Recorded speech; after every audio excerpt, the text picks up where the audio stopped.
with frivolity.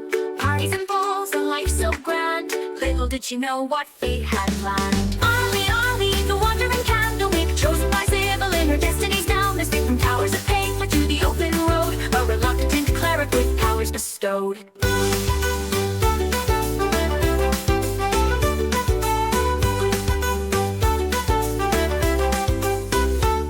From luxury, thrust into robes, surrounded by tomes and dusty old globes. But Ollie's mind, sharp as a tack, mastered the legalese others did lack. Contracts and bylaws, she knew them all. Her litigious prowess made bureaucrats fall. In mazes of paper would she find a way to bend the rules and save the day.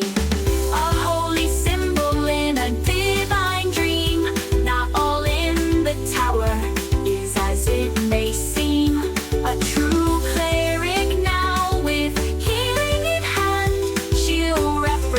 the tower across the land. But Ollie sees more than meets the eye. All timelines at once, futures that fly. Past, present, future, all intertwined, sometimes leaving the present behind. But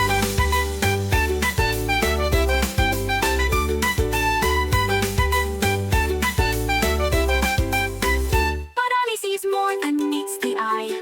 All timelines at once, futures that fly. Past, present, future, all intertwined, sometimes leaving the present behind.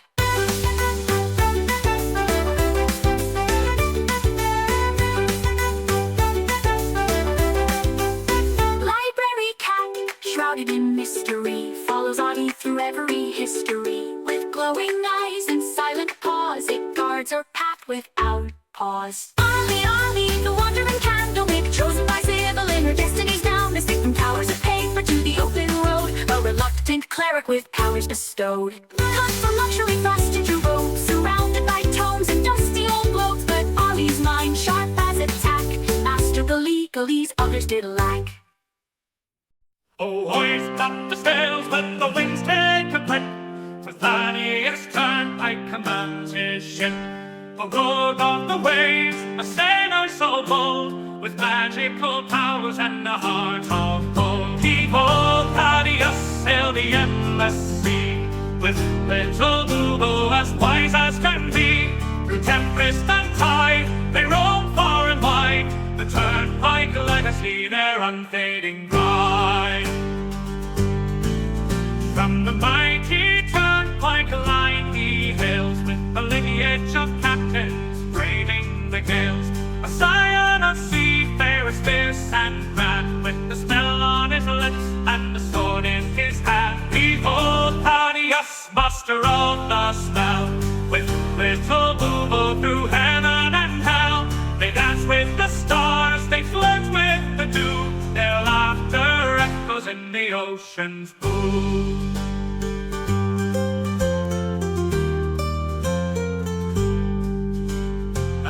For his mate, little Bubo's his name. Together they soar in fortune and fame. With little Bubo, his talents wrapped in light, they summon the winds and the stars to their fight. A curse of great power, a gift or a bane, Thaddeus wields it with little to fame. A rogue with a charm, a sailor with flair, he faces each curse with nary a care. Behold, Thaddeus, the sea's arcane knight, with little Bubo in the pale moonlight. Through whispers of magic and the salt-laden air, the Turnpike adventure none can compare.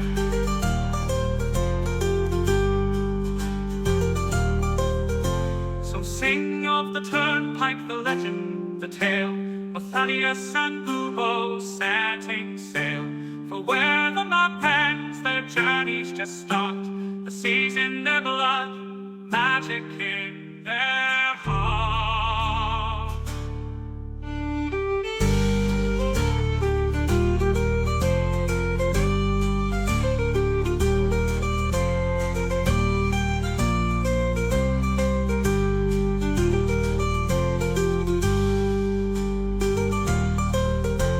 So sing of that Turnpike, the legend, the tale of Thaddeus and Bubo setting sail. For where the map ends, their journeys just start.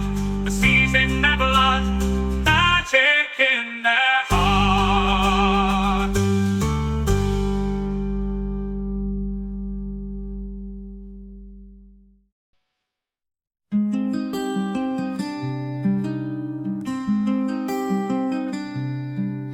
Salonius fields, a halfling stood tall.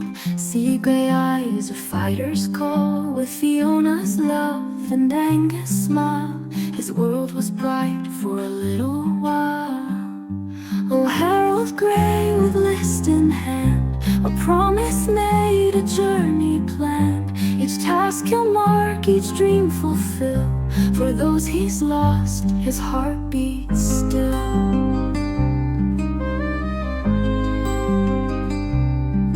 From Zakar streets to golden fields, their family loved the greatest shield.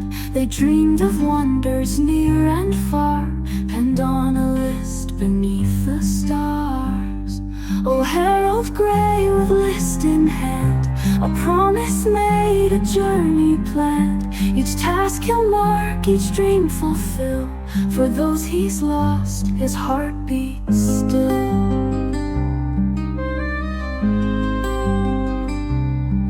Young Angus fell on distant shore, while Fiona's kiss would come no more. A drunken noble, a vengeful blade, left Harold's world in darkness laid. But from his grief a purpose born, to honor vows that he had sworn. The list unfolds a final wish, a blade resisted a gutted fish.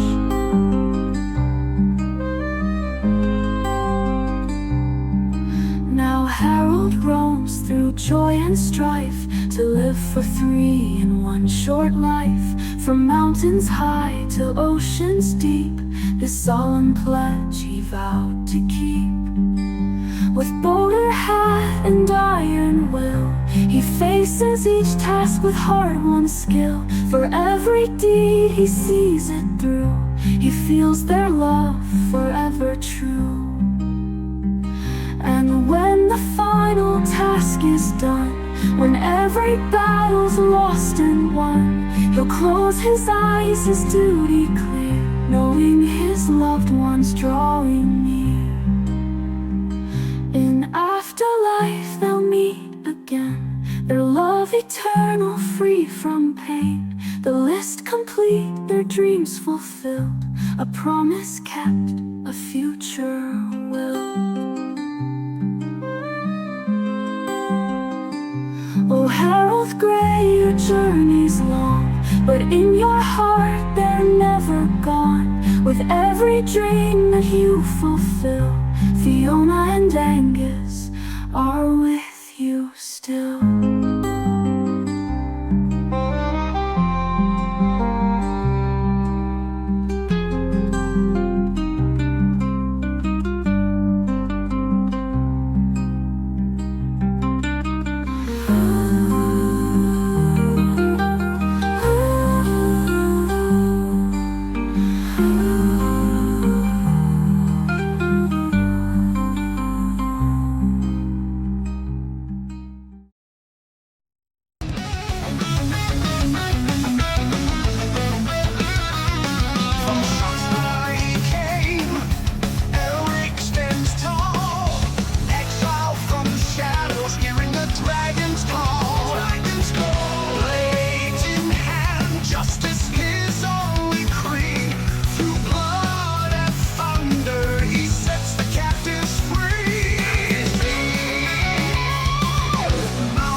Victory, his story's told, echoed through the flames.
Hello, and welcome back to You Are Legion, the D&D game where you, the audience, whoever you are, can join in and be part of our story as the voices inside the head of one of the party members. Because in this game, you are Legion. My name is Coy. I'm going to be your game master today, and I'm joined by our regular cast of players. Claire Hogan, top left, I see her. She's going to be playing as the Kender Cleric of Knowledge, Arlie Candlewick III. I'm not sure if that's a junior or a senior, but, either way. We have Michael Keane joining us, playing as the Halfling with a List, Harold Gray.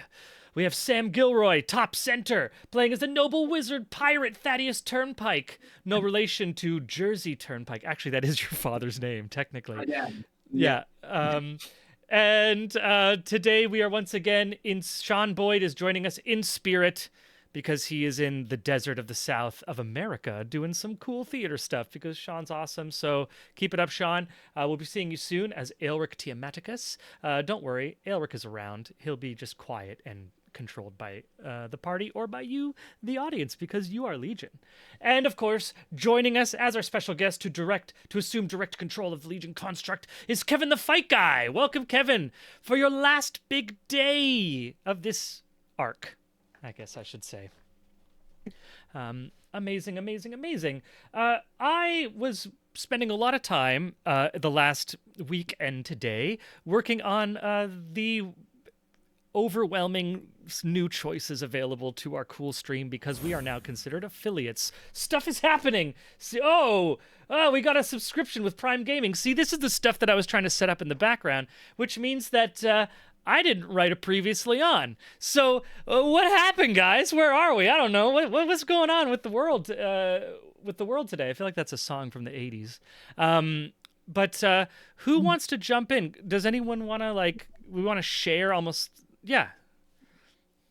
Well, we left our light orb with Cudgel establishing a beachhead by the transportation or the teleportation hub towards the forge.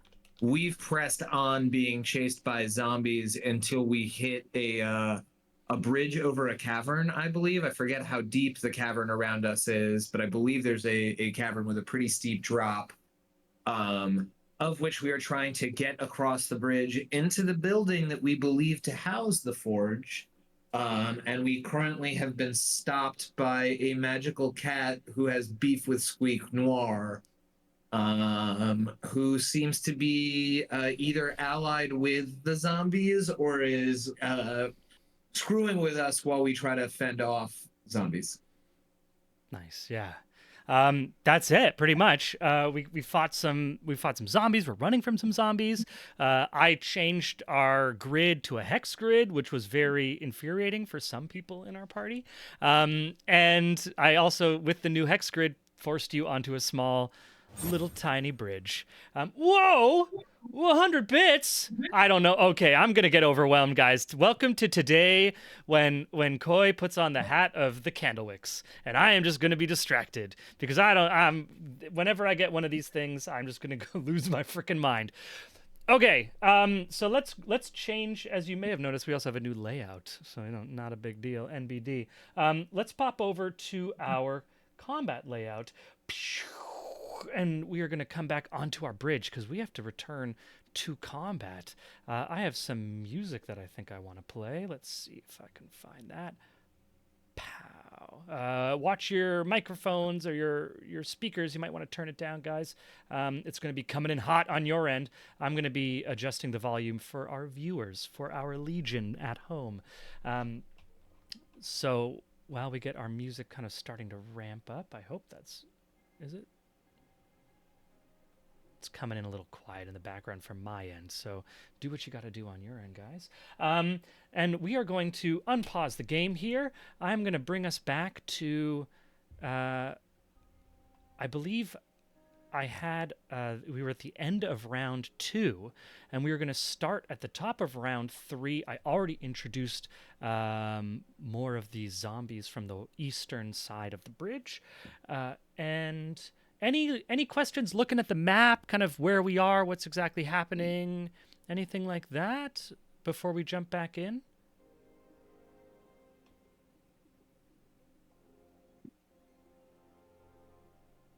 Feeling good? That sounds like we're feeling good. Okay. In that case, we are going to get started at the top of round 3, starting with Harold, then Thad, then some of our undead friendlies, or not so friendlies. So take it away, Harold. What's going to be happening? So I need to ask, is Squeak Noir dead? Good question. Squeak Noir is not dead, but he suffered 3 attacks, 3 wounds from the Chat Rouge. 9 hit points left or something? 9 hit points, not too much. Still mounted on the library cat, and was able to use the mounted combatant feat to redirect all of her attacks towards library cat onto himself. So he is heroically defending the defenseless as is. And where is Le Chat Rouge on the game board right now? I can't see her. The Chat Rouge just did a little like Cheshire Cat blink teleportation over to the west end of, yeah, she should be visible right there. I believe it's called the Grinning Step was the feature she used. Grinning Step.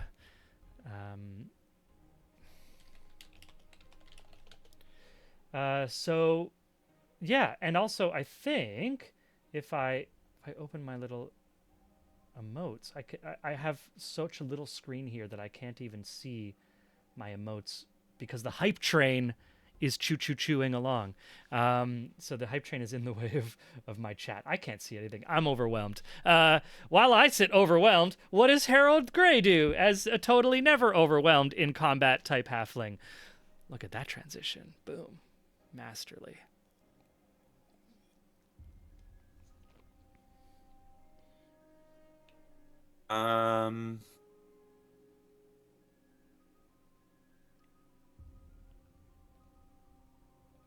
Okay. I believe I can move through larger creatures by spaces, can I? Because I'm small. Yes, you can. Yeah, you can just pass right through. In the middle of the bridge is that undead ogre, but it now counts as difficult terrain because it is just straight up dead.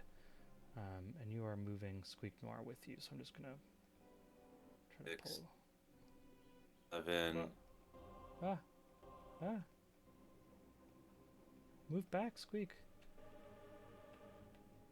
Squeak wasn't moving with you. Cool.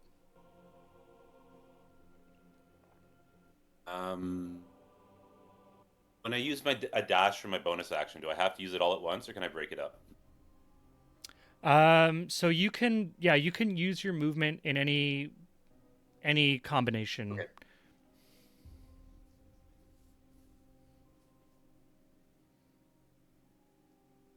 So I will.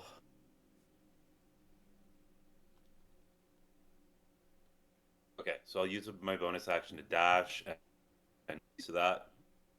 Why am I selecting both of you? It's having trouble only selecting my game token and selecting Squeak Noir as well. Weird. Yeah, for some reason it wants to select Squeak Noir with you, eh? Yeah.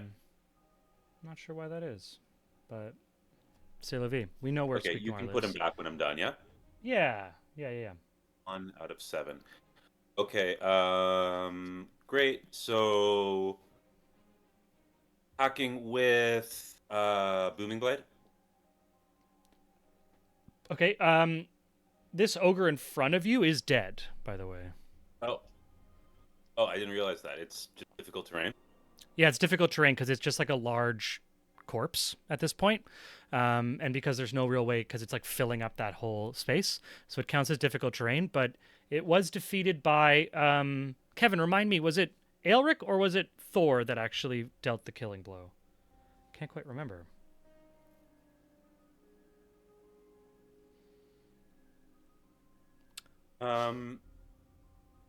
Professional streamer here, of course. There you go. Yeah, right. I think it was Aelric who actually delivered the killing blow. Cool. Aelric is really good at like stealing experience. It's kind of what he does. They're dead. That's all that matters. Right? Nice. It's all collectively divided anyways. It's true. These days. I'm not That a was mean the DM where it's like, you got the killing blow. Take 1,600 experience for just you.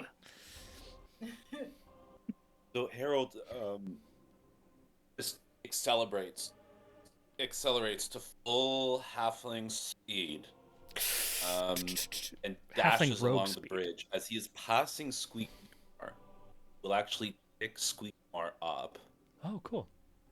and put him in his little satchel. Okay, now do you So want to he's pick on my Squeakmar person now. off of the cat, or you're picking both of them up? Just Squeakmar. Library cat. I'm not going to pick up the cat. Just the mouse. Cool. Okay, I'm gonna replace. So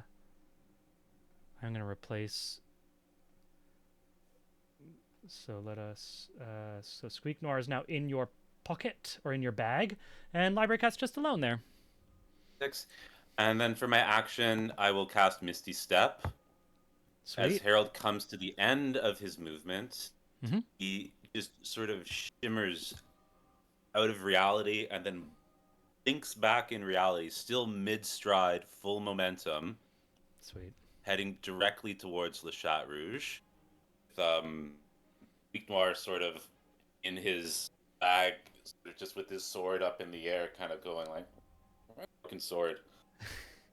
Squeakmar. Yes, Bubbles! Attack speed. Cool. So that was basically your action, your bonus action, and your movement, all just to That was close everything. distance. Sweet. Sweet, sweet, sweet. Which will take us to Thad, who I believe is on the other end of the bridge. No, you're right here. There you are. I'm right over there. Yeah. I had just fired. I whip around to see if where I just fireballed was clear and seeing more zombies, and seeing the big one dead. I do shout, "We have to push forward!" And then I take off at a full tilt, and I get about half of my movement to right in front of the ogre, and right as I don't make. It's clear that I'm making no attempt to jump over it or scrabble. I'm just like running full tilt, and right before I hit it, my staff glows for 2 seconds, and I'm gonna use my one free Misty Step, not my spell Misty Step. Cool. And like the Sam Raimi Evil Dead 2 sort of when like the screen and everything in it suddenly flattens and like something moves from one point to another. This is no longer like a nice little twinkle out of existence like our smaller friend just did. It's like as he's about to hit it, there's this sort of just like lurch, and Thad becomes a shadow, and then he pops out 30 feet forward on the other side. I Sweet. then continue running another for the rest of my movement. He is there. Which puts me in range of that little cat. And now I take the full shadow blade in my hand, looks like an axe, and I sort of just do a slice in the air, and then this giant, like it looks like my old axe head, but just in pure shadow, shoots towards the cat, and I'm making it has the finesse and thrown properties. So Oh, shoot. yeah, I'm throwing it at the cat. Oh, wow. You get to throw your shadow axe blade at the cat. Cool. Yeah. Yep. Awesome. That's a +7 to hit, and I rolled a natural 20. No. Okay. Nat 20. Disregard AC. That hits, of course. Yeah. So that's 3d8, no bonuses. 3d8, no bonuses. So that's 3d8 plus. So 3 times 8. So it's 24 plus 3d8. Yeah, then. Yeah. 17. Amazing. So 24 plus 17, 41 damage.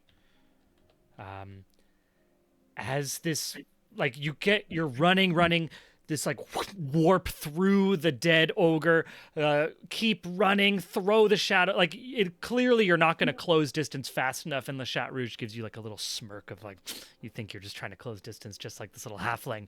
And then, whoom, and the shadow just like whips out from beyond your staff and strikes Le Chat Rouge, not fully ready for it, because they were kind of expecting to have another moment, almost like it reminds me of that one of the worst CGI moments in the great movie Hero, where it's like striking too fast to anticipate the attack.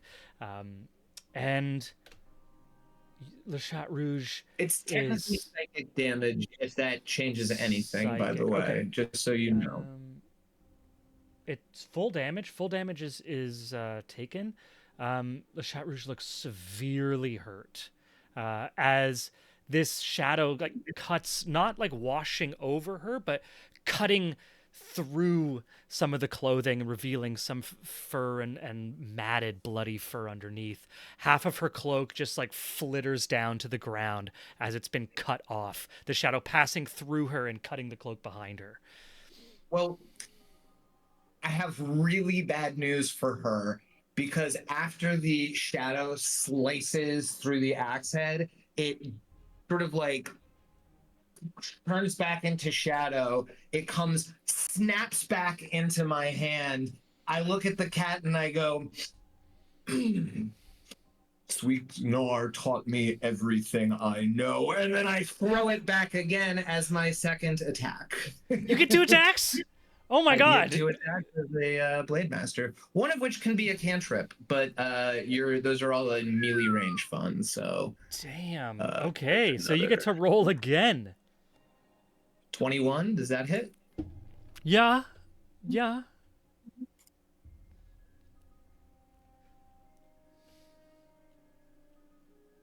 $21 damage. 21 damage. Holy shit. All right, I have to do some math. 5 and 2/8 according to Foundry. 21 damage.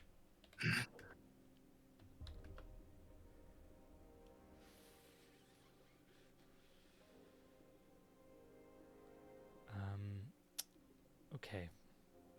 This is a very important Constitution saving throw. The DC for this Constitution saving throw was 14.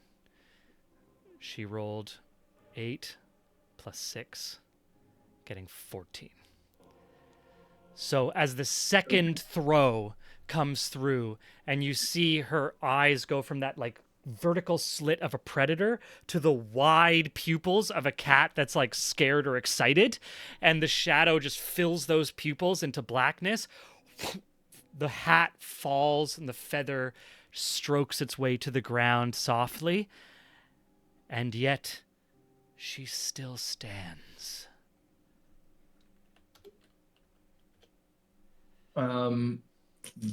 Like, I guess because this is all happening at the same time, our one turn is the shadow blade is now coming back and starting to reform across my hand, and Thad is keeping his forward momentum. Amazing. This is all just like as you and Harold are running. This is all just like basically like as you're running, you shadow step like kind of right behind Harold's shadow step, and the two of you are just actively in momentum.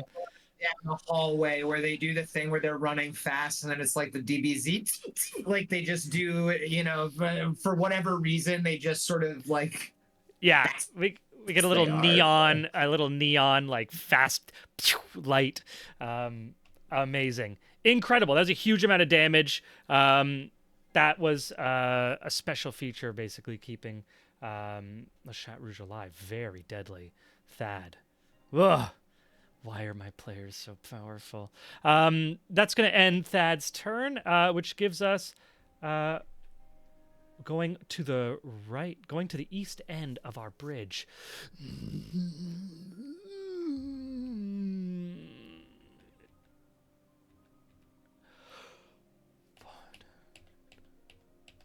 As 2 of the zombies that have just arrived lurch themselves forward, closing the distance, rushing as much as a zombie can rush with broken and twisted limbs, undead, some sort of undead power drawing them forward. And they close the distance just outside of the reach of Aelric, who is still has one of his blades caught in deep within the undead flesh of this ogre from the critical failure of his attack. So I think it was the main blade. So right, it was his magical main primary longsword, because he carries two, got embedded deep within the flesh and then bound into one of the vertebrae, like one of the higher vertebrae in above the shoulder of this ogre. And so Aelric is now standing there trying to pull it out. So from this position, whoever wants to take control of Aelric, we can also do this by chat if you guys want to, if our Legion has anything they want to offer.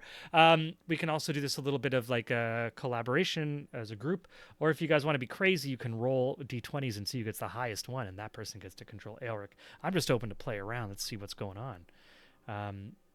If Aelric wants to move with his sword, he's going to have to use one of his actions to succeed an athletics check to draw his sword out of this undead creature. So how are we doing? They I don't see draw the anything sword yet. out and move across the bridge. Everyone else Cool. okay with that? Give better Okay. AoE options to deal with chaff hordes. Amazing. Okay, Aelric rolls a classic 24 on his athletics check, so succeeds. From a standing jump, I'm not sure if he can... Oh, he can actually fly. I forgot. Aelric has big old wings now. Oh, he can't fly. He can, but it's difficult because I'm raging still right now. That's true. and it's We are in a maelstrom. massive thunder maelstrom, so it is actually difficult. Flying counts as difficult terrain right now. So whether he Sorry. walks or flies, we are in difficult terrain right now. So do we think he's going to jump or like walk his way over? How do we think Aelric is going to pass over this corpse? This zombie corpse. Isn't that the name of a zombie corpse? Isn't that a band? Not an action. Couldn't you I think just so. heave it over the side? I mean, he's strong enough to. He could. move over, Well, like, he difficult just terrain spent an and- action. He just spent an action pulling his blade out, so that would technically be his action for the turn. What's the worst case scenario for him? It slows everybody else, but him is Yeah. on the other side of Yeah. it, and it slows the zombies. Yeah, I Um, agree. Cool. So I'm gonna say, because the other side does have a cat and Arlie, Aelric is going to choose not to jump, just because of the risk of landing on either of those two more vulnerable friends that wouldn't survive the weight of a 1-ton Aelric landing on them. So Aelric is going to use... Arlie did catch him one time when he when he collapsed. I and got somehow you! succeeded. Well, she It's was fine. strengthened by the power of the God of Knowledge, right? So Aelric is going to use 20 of his movement to get onto the other side, and then so his full movement will take him here. He's at this point he's used his action, so he cannot dash. He can use his bonus action if he wants to do anything. I'm just going to take a look at bonus action abilities. He has a second wind, potentially he could still use. He also has Commander's Strike, where you can use a bonus action to direct an ally that can see or hear him to strike using their reaction, and add his superiority, his 1d8, to their damage roll. If you think Aelric might do that, he could do that with his bonus action. So he would use his bonus action to give any party member an attack as their reaction. Is there anybody who can attack at this point? I can. I mean, I Thad believe I just can did some badass my- throwing. My shadow again. Yeah. Yeah. I can't speak for you guys, so you have to tell me what Aelric does. Vikavar does say, can he get Thad to hit the cat again? You know what, Vikavar? I'm going to say that's Legion talking. So Aelric is going to use his Commander's Strike to yell at Thad and be like, Thad, hit her again! Which gives you that little jolt of impetus to use your reaction to attack one more time. And if you hit, you get to add 1d8 to your damage.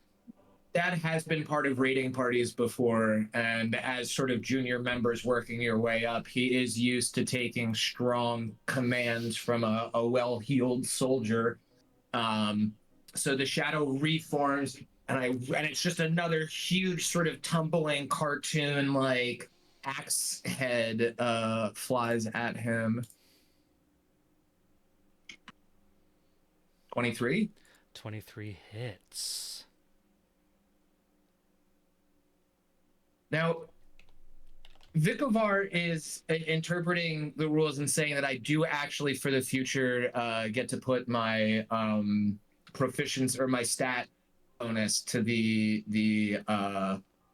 shadow blade damage. Oh, respect. Thank you, Vikovar. Good. Yeah. Let's start now. No better time than the present. Plus 4. 13. Damage. Amazing. And roll one more d8 because that's the superiority dice from that impetus from plus 6. So that's 6 on that, 19 damage total. 19. Amazing. So 18. Okay. Let me do a little. All right. As the first strike, she wasn't expecting because you were too far. The second strike, she wasn't really ready for because of the damage from that first one. This third strike, still far too fast to fully anticipate, but at this point, her feline reflexes have kicked in, and she instinctually leaps to the edge of the bridge to try to avoid this shadow. But this is not the first time you've thrown and tried to use a weapon to hit something at range, Thaddeus. And when you do these types of things, you don't always train against stationary targets.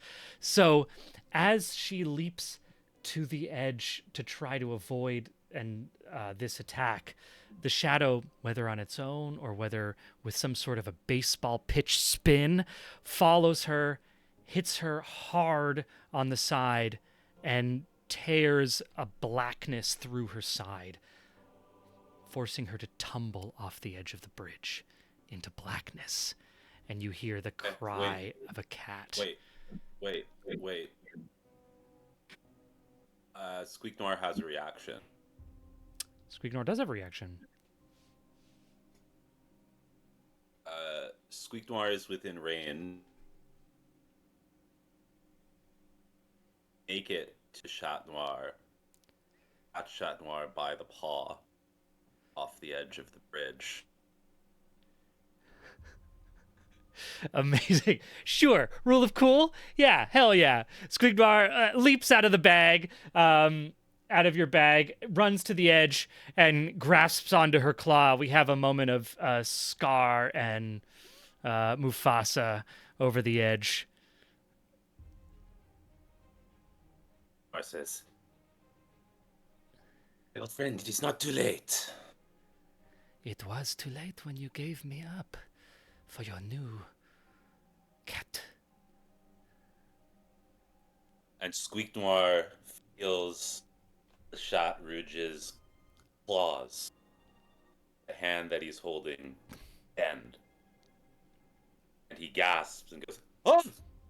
and opens his hand and watches as the Chat Rouge tumbles into the darkness.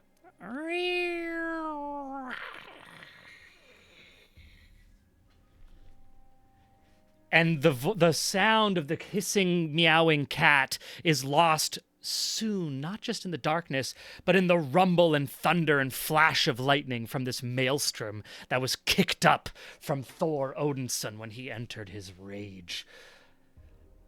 All that is left is the lumbering zombies coming from the east side of this bridge. And Squeak Noir, his hat normally so crisp and clean, its brim is bowed and limp with the rain and his own inner turmoil. That's going to take us to another zombie is going to close distance. And Arlie, you see this and hear one of the zombies. They are now only about 10 feet on the other side of this big dead ogre zombie, Zogre, that's what we called it, right? The Zogre. And Arlie, you're so small that you can't see over top of like the distended form of this large dead creature, but you can hear even behind the roaring of the thunder and the spattering of rain hitting this stone bridge with quite an aggressive I don't know, percussive nature. I'm trying to search for adjectives here. That you find the initiative is in your hands, Arlie. What do you do? So I can't see them, but do you think that Arlie can tell that they're this far away? That they're within 30 feet? I think you can roughly tell. If you wanted to do some sort of like an area effect or something, I would say it would be with disadvantage because you're not quite sure. But if it's like an area, then I would say like you're probably good. Yeah, it's like I was just gonna have her turn undead. She was just gonna be like, I hear them. But if if she's gonna have advantage on the fact that she can't. So turn undead. No, let's look at these rules just for a second. Turn undead. Do you want me to read them? Or you have them? Yeah, each undead that can see or hear you within 30 feet. So it would work. So undead there wouldn't be any issue with that because they can see or hear you. You could also, just for dramatic effect, like climb up on top of this Zogre and kind of call to your god from atop its undead Sure, we'll corpse. have since to avoid metagaming, we'll have her go. I don't like the sound of that, and just sort of scrabble up the ogre's distended, perforated belly. The swords are out now. It's just anyway. And at which point she'll pull out the.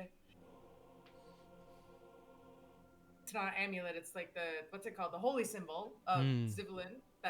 What did Thor call it? Yggdrasil. Yggdrasil. Yeah. And she'll cast Turn Undead. They gonna learn something today. I love it. Let's roll to see what happens here. So this is going to be a wisdom saving throw, I believe.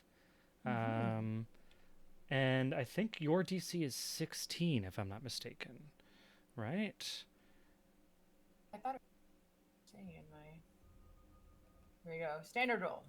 So we'll go use ability. Did that appear in?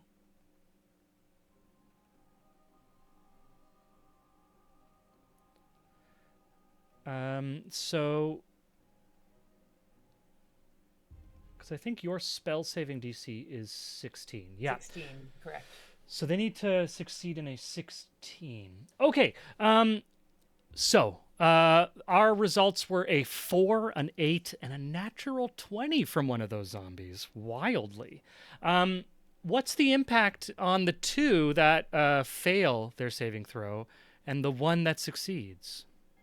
They have to, they're turned. So a turned creature must spend its turn trying to move as far away from you as it can. It can't willingly move into a space within 30 feet of you. It also can't take reactions. For its actions, it can only use the dash action or try to escape from an effect that prevents it from moving. Sweet. Now, is there also like some sort of increase in power at a level? There is. So I'll be able to use Destroy Undead. So they're instantly destroyed if they have failed Turn Undead and they have a CR of half or lower. At 8th level, it's actually a CR of 1. 1 or lower. If it fails its saving throw, it's instantly destroyed. Okay, so 2 of them, as Arlie like stands up, you lift your symbol of the world tree, Yggdrasil, the tree of life and knowledge, lift it into the sky, and as lightning strikes in the background, it's almost like the tendrils of lightning kind of expand from your holy symbol into branches that reach into all of the realms of existence. And the light that hits the face of these 2 zombies at the front, they just like are torn apart like old parchment and just into dust. and the two are absolutely destroyed. One of them that seems to must have had been behind the other one somehow wasn't affected, and then you see as it continues to like rear its head back, both of its eyes have been torn out at some point, pre or post death, and half of its face is open and exposed to the inner skull. So there's not much sensory organs there left to receive anything. That one zombie rolled a nat 20 and so stays alive. But very, very cool.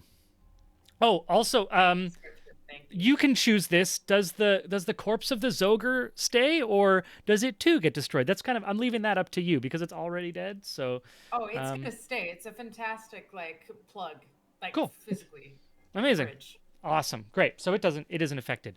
But those first two, just like hitting an ancient book with an air cannon, just and just gone into dust. Incredible. Anything else? Candle. Yeah, like blowing out a candle. Could not handle the knowledge. Yeah, no, I don't think I have that plan. I got nothing else up my sleeve. No bonus actions. The cat is gone, so the taunt doesn't. It's yeah. Little library cat's right next to you. Now no longer with Squeak Noir riding, and it just kind of looks up at as you finish, and like the light kind of dwindles back into this dark thunderstorm that you're now existing in. The only light still being from your own mace and Thor's hammer are like kind of the two remaining sources of light, except for the occasional lightning strikes. You see a little wet and sad cat just sitting there at the bottom of on the stone, looking up at you, going meow, meow, meow, meow. the cat. Yes, I will reunite momentarily, but continue to ride under the rain. Oh my gosh! It's a sad cat. We have sad cat. This is Amazing. literally Yeah, so she- he just came in doing exactly that. He just came in going meow, meow. in response to you. Amazing. Yeah, so she's gonna pick the library cat up like that. I love it. And the library cat looks at you just kind of like that, with that kind of like, I'm a little bit upset and wet, and it's more about that than anything else. I'm not actually scared, or this sucks. Just gives you like a meow, and kind of you maybe starts purring. You can't tell. It's thundering outside. It's pretty loud. Chat Rouge got left for a mundane animal. I love it. So that's going to end, or do you want to move at all, Arlie? Because you still do have your scamper movement. back down. I feel like if it's difficult I won't. I'll say terrain, that's really cool. So it doesn't. I'm not going to count that against your movement if you want to move anywhere. Okay, sure. We'll kind of just catch up with everybody. Difficult terrain means half speed, right? That's for everything, right? It was only difficult to cross the ogre, Okay. or to fly. So you have full movement. Sorry. Yeah. Okay. So I'll just come hang out with the gang over here. Love it. All right. Amazing. That's going to go to Legion. Thor Odinson. Oh boy.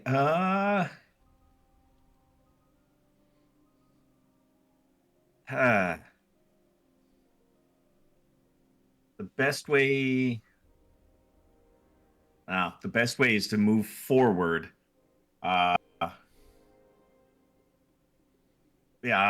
I'm gonna hold any action to hold up the rear guard to make sure nothing can follow us. I'm gonna shout back to Aelric. I'll tell you, Thor. Just this is free. Even with a full dash action, the closest any of the zombies could get is to where the last ones just died.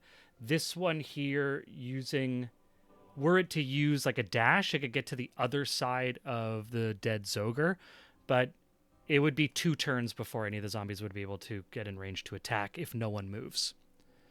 So just so you know, like, you all kind of have the initiative right now. If you choose to, if you and the party chooses to disengage, we can leave combat at this point because you have now nothing in front of you. My advice would be, I would turn back and go, Elric, move. I suggest we go. There's no point in fighting the remnants. We have a job to do. Let's go. Okay, who can do a cool Sean Boyd? All right. All right, I need to work on my Sean Boyd. Sorry, Sean. Amazing. And the party's just gonna scamper off to the west, yeah? Yeah. Hell yeah. That's gonna take us And with out. that, the weather calms down. Yeah, explain how that happens. Yeah, because it's at the end of your rage. Yeah. Yeah. So he within the rage, he'll like yell, Elric, move! And then like a last kind of crackle of thunder and lightning, and everything starts to calm down. And Thor turns and says what he just did. Is like, there's no point staying here to fight these Draugrs. Our mission is forward. We should move. And just the wind kind of settles down on we should move. As everything just kind of like goes into stillness. I think Yeah, Squeak the is rain still in the way peering that over the Yeah. So in the way that the rain can kind of come as a wall or leave in an instant, it just all of a sudden clears up. The thunder feels like it rumbles away into the distance. There's one, just because why not? This is a cool epic story. There's one final crack of lightning that strikes the dead Zogre, and there's enough fat in that dead body that it lights up like a little torch. And so you have a nice little burning a little oil candle in the middle of that bridge that is also getting in the way of any undead zombies that want to get past, because that would be awesome, right? Who's the last person to leave? What's the order of how everyone comes off the bridge? I'm looking looking specifically for who's the last person off. Probably Aelric is last off. Amazing. I think that while I still have a minute left on my Shadow Blade, because I mean, I think I've had it up for 3 turns.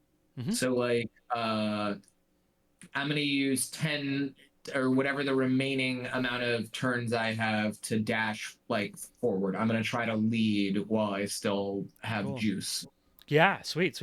So you're gonna run point, and the party starts to cross and exit the bridge. Aelric, the last one, as he's cleaning and sheathing his swords, stops. Or is gonna try and to get looks up to the at- front as well. Amazing. You're going to be right behind. I mean, you can't keep up with Yeah. a blade singer, but Yeah. definitely you'll be the Yeah. one tromping your way forward. Aelric, as the rear guard, stops, and we get a little pan down of the camera to the little sad wet rat looking out over the edge still. Aelric turns to Squeak Noir and says, "We have to move." And Squeak Noir, dejected, just puts the hat back and says, "Ah, yes." And jumps onto Aelric's arm, climbs up onto his shoulder, and they're off. Incredible. Cool. The party continues through this darkness towards eventually what you see is a pale stone tower, jutting from the rust-colored landscape, carved with the likeness of 1,000 elven warriors. The tower has a relatively intact lower levels, but as it climbs towards its 80-foot height, the upper levels deteriorate. Rather than falling, the crumbling stone hangs in the air, the tower's disintegration frozen unnaturally. A rusty iron double door at the tower's base hangs slightly ajar.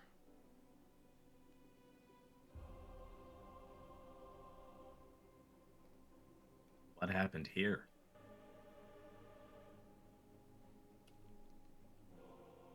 Good. It's so rusty. We're underground. It's very damp down here. Sorry. If I move over to the slightly ajar door and try to peek like through it, can I discern anything in on the other side? Certainly you can. Thad, you're able to peek inside and you see this. A circular base. In the middle of this room, there you see a round chamber illuminated by white flames, flickering in magical sconces on the walls.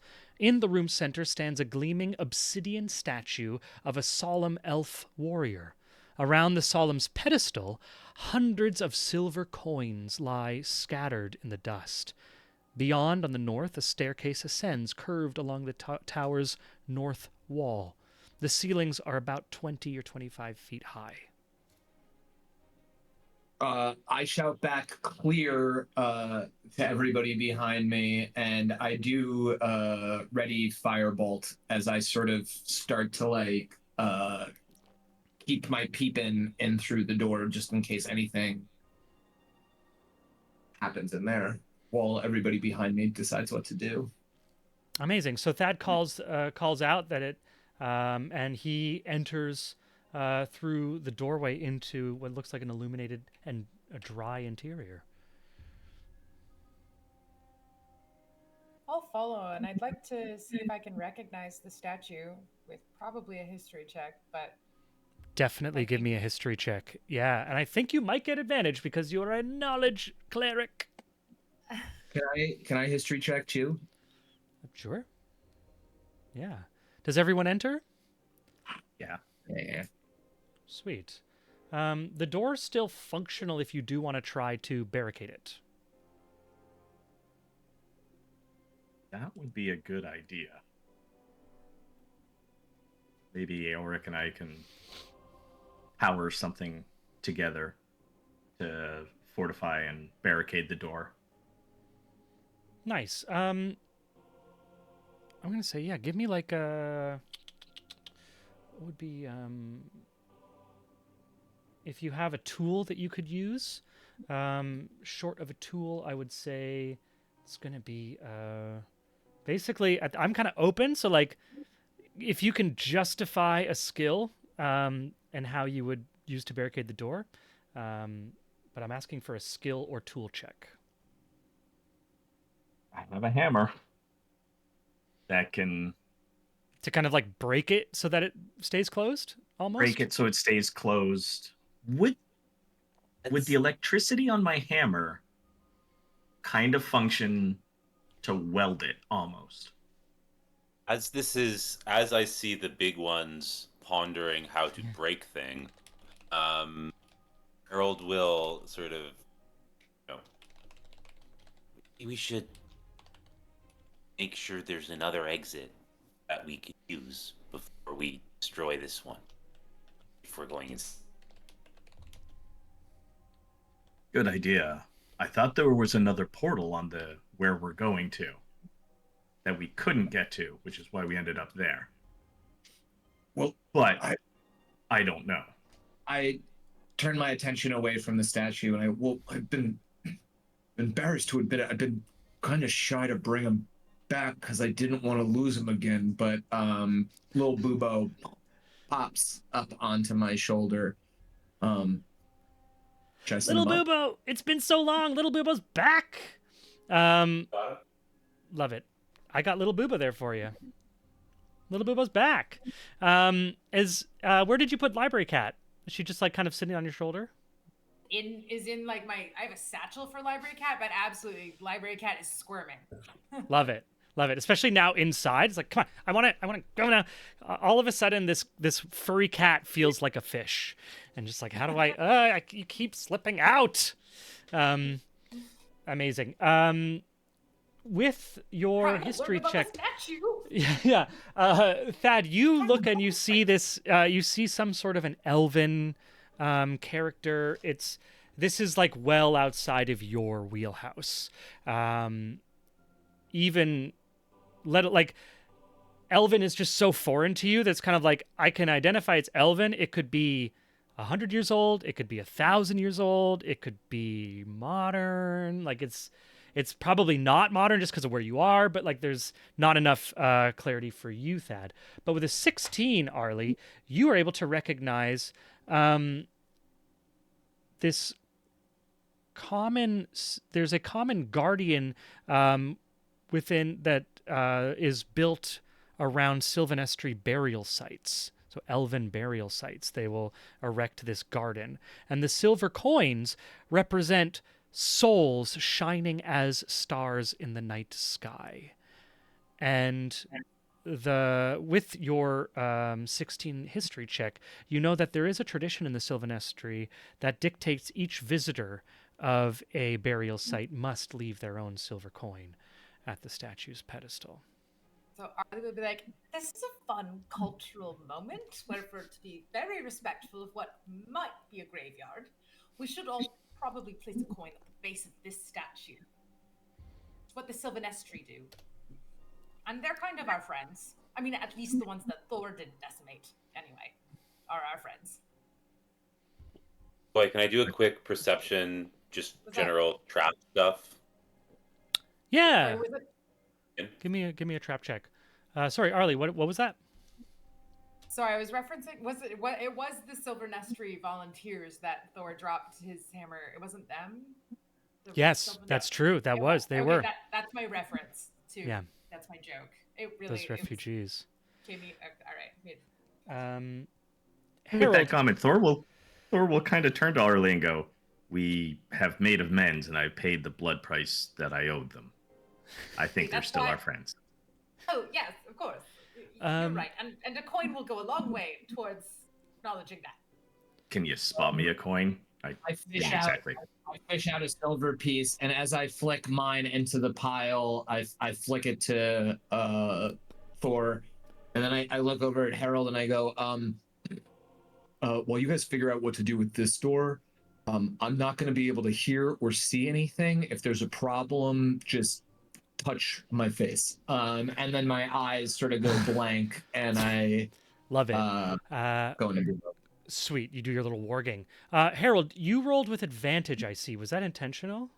Or is that you get some? Do you No. get advantage in some way? No, I didn't roll with advantage. Did I? If you click on the result, it's you rolled a yeah. It was No, I like didn't a mean to 1 roll or with a 4. advantage. Okay. Oh. Cool. So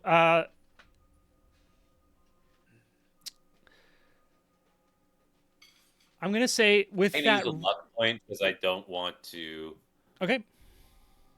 get a nat 1 on a perception check. It's going to really f up the next hour.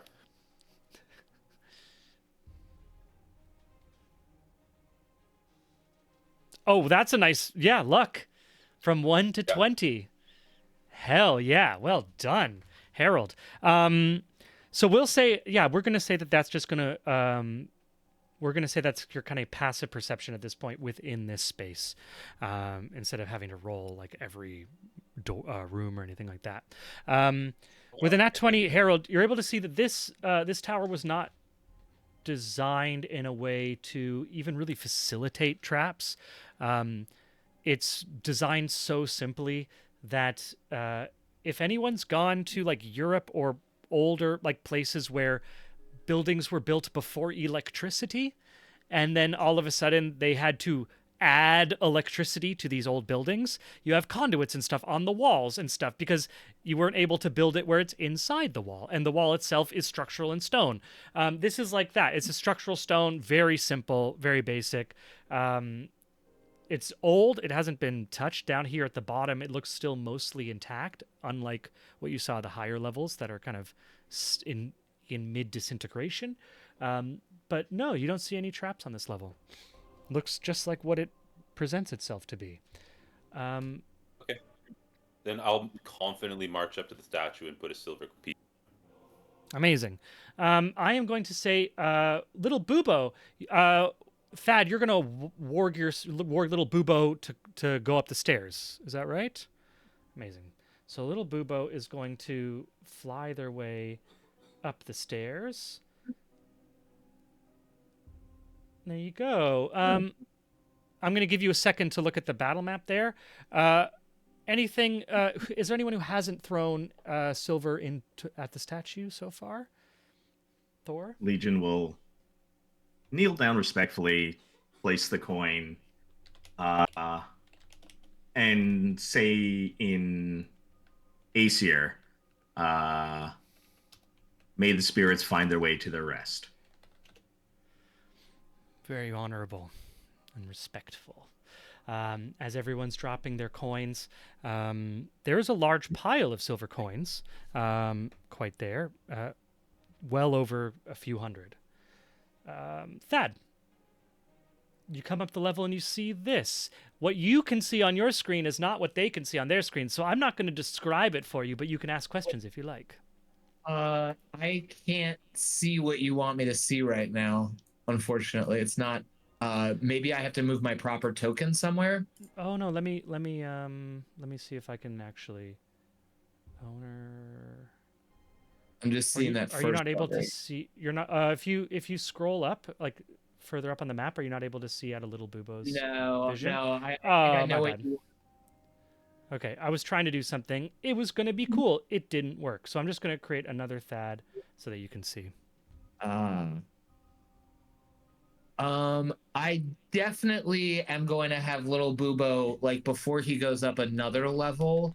I want to do a swoop first over the coffins, and then I want to see if that's what those are. And then I want to see how bad that rubble on the next staircase is. Certainly, yeah, they are coffins. I'm narrating them. They like coffins. Like you just guys. Yeah. All right, coffins, some rubble. You see, Harold, the next staircase up is actually blocked with all that rubble, but there is a hole in the ceiling, a fairly large hole in the ceiling that leads through to the upper layer. The ceiling is about 20 feet up. 20 feet up. When Lil Bubo does a dive around the coffin, nothing in the coffins. Coffin's empty. Coffins are not empty. They one of them is closed, and one of them is slightly open, and it does seem to have a body inside. If Little Bubo goes closer, it seems to be that of an elven figure. Thad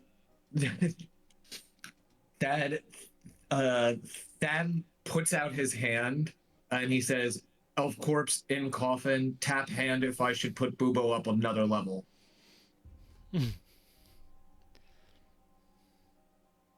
Tap Thad's hand.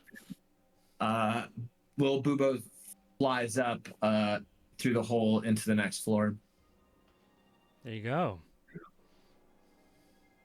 As you come up into this next level, the room's shattered walls stand frozen in time, hovering a heartbeat away from falling apart. The sizable hole gapes in the room's floor. To the south, rubble blocks the staircase leading down, while to the north, another staircase climbs to the level above.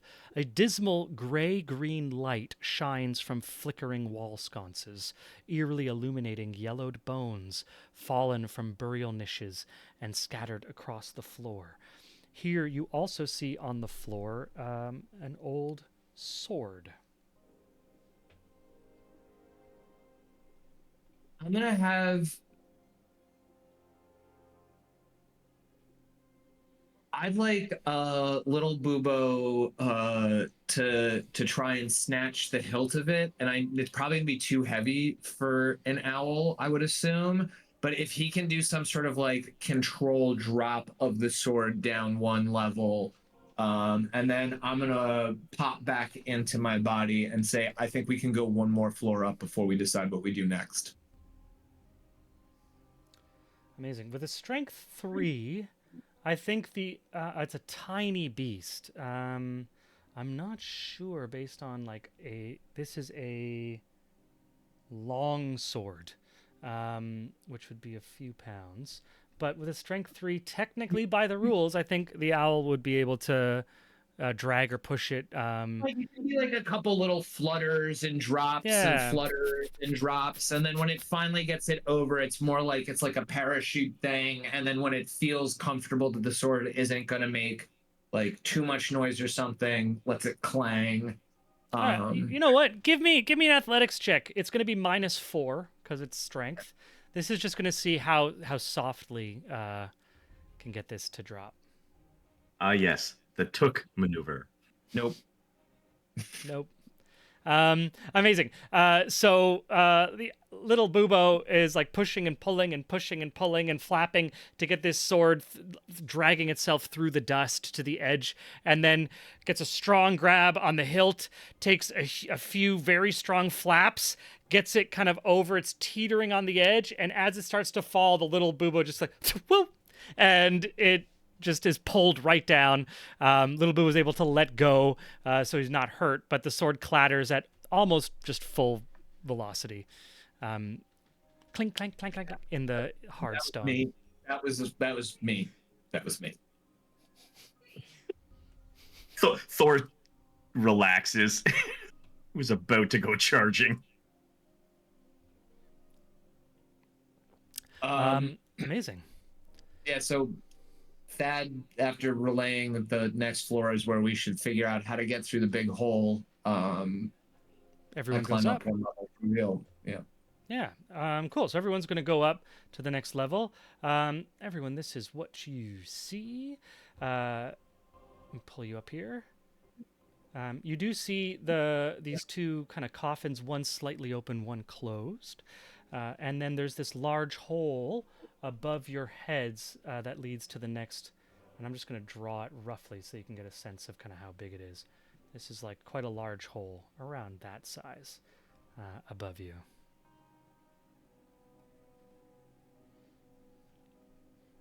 We know this floor is safe. We think the next floor is safe. But we Girl have to get nods. through the big hole in the wall. In the ceiling. That's what's above you, not a wall. I know. Yeah, right underneath the edge of that hole, you see the sword that has recently clattered, the long sword from the level ahead. And little Bubo is, I don't know, flapping or landing. You tell me what little Bubo's doing at this point. My Bray Cat leaps. Arlie catches. Little cat just looking around. Arlie, give me a, what would it be for the little cat?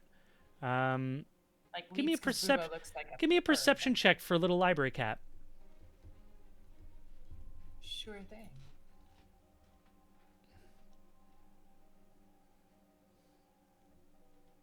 Library cat perception check. Normal. I still got the nat 20 passive, Hikwa.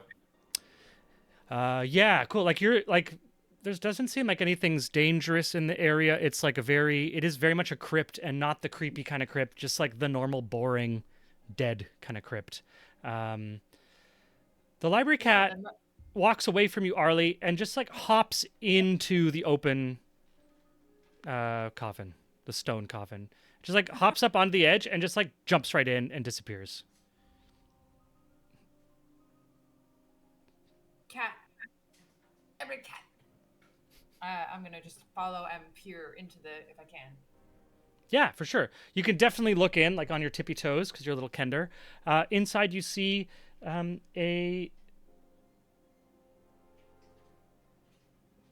let's go back, sorry.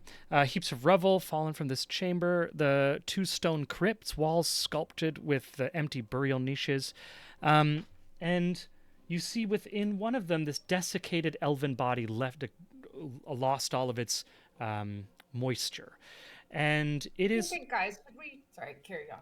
around this body, it's still wearing some like old armor and a cloak and an old like jewelry and weapon. It was kind of buried in its in all of its gear. I'm gonna say, give me a Arcana or Perception check as you look in. She's looking. She's gonna be like, "Do you reckon this guy was important? I'm wondering. We could talk to him if we wanted. I don't have that many spells before resting, but doable." Did it send to Foundry? Woohoo! The 20, nat 20. Yeah, nat 20. Hell yeah, nat 20 Arcana. Arlie, your eye is drawn with a nat 20 to this cloak. For the uninitiated, they might not recognize it, but someone as learned as you are easily able to identify not only is this elven stitching with some sort of a fancy Sylvanestry material, But this is not just any elven cloak. This is an arcane artifact. And with a nat 20, I'm going to say you're able to identify it without even taking it out of the stone crypt. What you are looking at is a cloak of protection. How big? As a whole, as a group, as a collective. It's a very old corpse. Harold, if you come by, like, you're not 20, this is just a dead body. There doesn't seem to be anything nefarious or booby-trapped, anything like that. And leave a little extra offering, but I really think that you won't be needing this.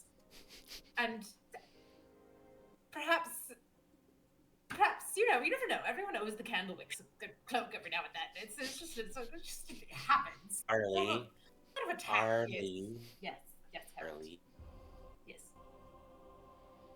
We'll come back for it. I don't know how this place will react if you rob the dead. Well, that is why I was asking. I do value our collective. Not Well, really robbing the dead. I mean, we paid our respects down below. I to won't the god. Look, fine. You're right. Fine. I won't do We're it. on a holy quest. Sometimes. We didn't crack it open. I've desecrated temples. Believe you me. Nothing bad happened. Look, except you're the lead cleric chosen by Evelyn. Maybe you could rely on your expertise and make it in voice. Oh, shit. As this is happening, can Thor just kind of glance at Aelric, Yeah. his weapons, and he just walks over and he just grabs up the sword for himself? Hell yeah. Grab that sword. Give me a perception check as you pick it up. Arlie, as you're all talking like around this crypt, the little library cat has curled herself up into the cloak and is like kind of kneading on it. And I'm just going to finish. Thor, when you pick it up and you do like the classic Aragorn, "'Tis a good sword." Checking its balance. It is not just sharp. There's something about this. And even through this undead construct body that you are somehow stuck within, you can feel the glow of magic. There is something about this sword. It is more than just a mortal blade. Pick things up off the ground. We can't take them from the corpses of the dead, literally. Okay, fine. Distinctions, fine lines. I accept. We move on. I feel fine with you taking it. It's not, the seal's already been broken, right? I'm not saying let's open up the one that hasn't been, we can open up that one on our way out, but like. Oh no, you're right. I am the only cleric, and then she's pulling Library Cat off, and like hopefully Library Cat does that thing that cats do, where they rip, but it's, you obviously can't rip a cloak of protection, but like I don't know, some comical extraction thing. Amazing. Yeah. I'll let you roll if you want to like try to be like nimble with it. You can use a sleight of hand. Wearing a giant blanket, like a Kender wearing an elf-sized cloak. It's not happening. But but maybe someone else wants it. They're magical. Does anyone rope, by the way? Can I get rope off of anybody when you have a moment? I think everyone should have. Most people should have rope, because it's in like an adventuring pack. Definitely not Thor. But let's just say, yeah, you're able to get it mostly without destroying the undead corpse. It kind of like this desecrated mummy just kind of like gets pulled over, and then something gets caught. You hear like a crack and then a tear of ancient fabric, and then at a certain point it's like playing too gentle, and you're like, all right, let's just get and you got it out. There's a little breath of everyone kind of holding their breath to wait for something horrible. Oh, you're pulling Library Cat. Library Cat got their claws because you said they were needing it. So Yeah. Cat. Oh, you want Library Cat to come out without the cloak. Yeah, unless Okay. Library Cat is trying to steal it. Unless Library Cat suddenly is doing something. Library Cat No, loves the cloak. That's all I can say. Library um, Cat loves the cloak. Yeah. Yeah, no. Arlie was talked out of it. She's not robbing the dead, but Library Cat can totally muss up in the extraction process. There can be a comical. The mummy gets flipped over. Library Cat doesn't let go of the cloak. The cloak's half out of the thing anyway. Like, I don't know. Yeah, you basically like you get Library Cat out because it's also you have to reach in and like get like fully over to get yourself in and under and pulling the cat. The cat is like now fully like I don't want to let go, and you end up like getting the cat out back on your feet, and the cat is just like still holding on to this cloak. It is now like half out of the crypt. And heroes of the realm, we can get our own cloak of protection. Meow. Thor's gonna walk over and he's just gonna like respectfully and gently as he can unclasp, take the cloak, and hand it to Arlie. And he's gonna look and go, Yggdrasil has led you here. The cat, as I'm understanding, is part of Yggdrasil. There. Clearly there's wisdom in this. Oh, well. And if somebody has a problem, they can talk to me. Arlie looks at Harold, looks at Thor, looks at Harold, looks at Thor. And then it's just like, perhaps we'll return it to its owners. Perhaps it has a name tag. I love it.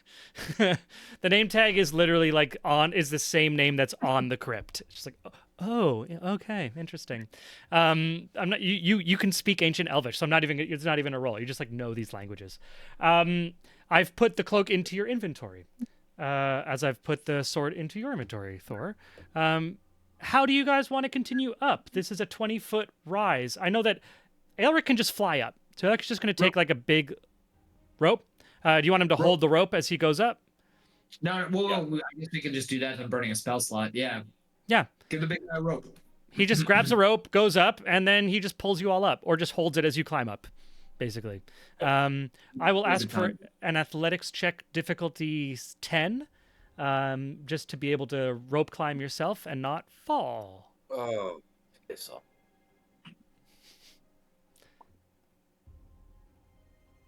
10. Fuck Just you. did it. Just did it. Harold, still feeling tired, but this isn't your first rope climb. -3. Harold's still feeling it from that shadow. Thor, do you even climb or you just jump? I was gonna say, it's like I don't think the rope's gonna hold, and I don't think anybody except Aelric could possibly hold my weight. I would probably just I think you jump. can with a 20 strength. I think you can just like gather yourself and just boom, poof. Superhero landing. Yeah. Goosh. There's no ligaments in my knees. They're fine. Yeah. Yeah. Oh, the knee. Arlie, give me an athletics check, just to climb that ladder or climb that rope. 19. Amazing. You all pull yourself up.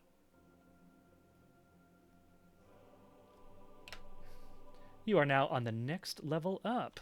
The lights have become greenish, and the way continues up. I've already described it to Thad, so you've all heard the description.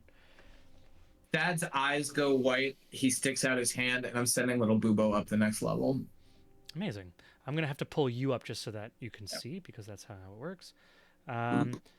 As you go up, the door. Oh, there is a door at the top of the stairs on the 4th floor. Can Bubo open a door? No, but I say, wait. Where is the door? Is not in. It's just a freestanding door. Yeah. It's at the top of the. Lil Bubo does a full little lap around this door that's just hanging out. Is there? No. Back... It's like the door is at the top of the staircase to enter the space. Yeah. No, I say door. I just like come back. I'm like, there's a door. I don't know why I thought that would work again. I can't. A bird can't open doors. Well, I guess Big Bubo could open up a door. Oh, a little moment. Everyone has a little moment of just like their own still quiet remembrance of Big Bubo. We have a little A like montage super of Bubo opening doors plays in Thad's head. in the arms of the Thor just looks angel. very confused at this. Thor, would you go upstairs and open up that door? Can you run point on the door? Yeah, I can do that. Awesome. Thor, you come up the stairs, open the door, and you see into a room that hovers in a starless night sky. Though the floor is stable, shattered wall fragments float in the air, their sconces emitting a faint, sickly green light. Beyond the broken walls lies an endless, black expanse. Across the platform stands a stone archway sculpted with sharp runes and the heads of 5 dragons. Within the arch swirls a dense gray mist. And with that, we are going to take our break. So it is 9:03. I'm going to say we are back at 9:20, which gives us 15 minutes, a little bit over, but we are going to be back at 9:20 because we have stuff to do. We want to finish this out. So thank you, everyone, for our first half. Let me just figure out this side of it, and we are going to go into break time.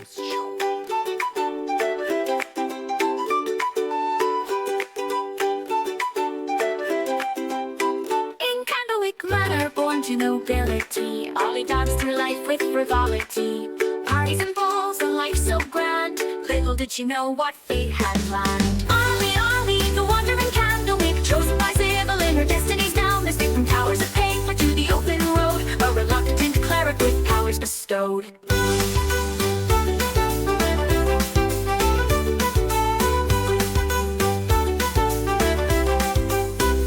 Plucked from luxury, thrust into robes, surrounded by tomes and dusty old globes. But Ollie's mind, sharp as a tack, mastered the legalese others did lack. Contracts and bylaws, she knew them all. Her litigious prowess made bureaucrats fall. In mazes of paperwork, she'd find a way to bend the rules and save the day.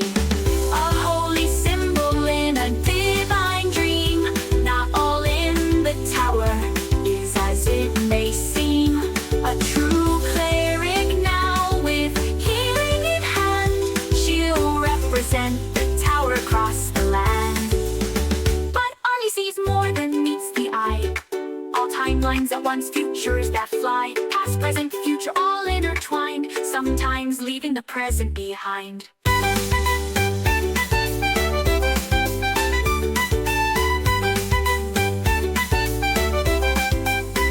But Ollie sees more than meets the eye. All timelines at once, futures that fly. Past, present, future, all intertwined. Sometimes leaving the present behind.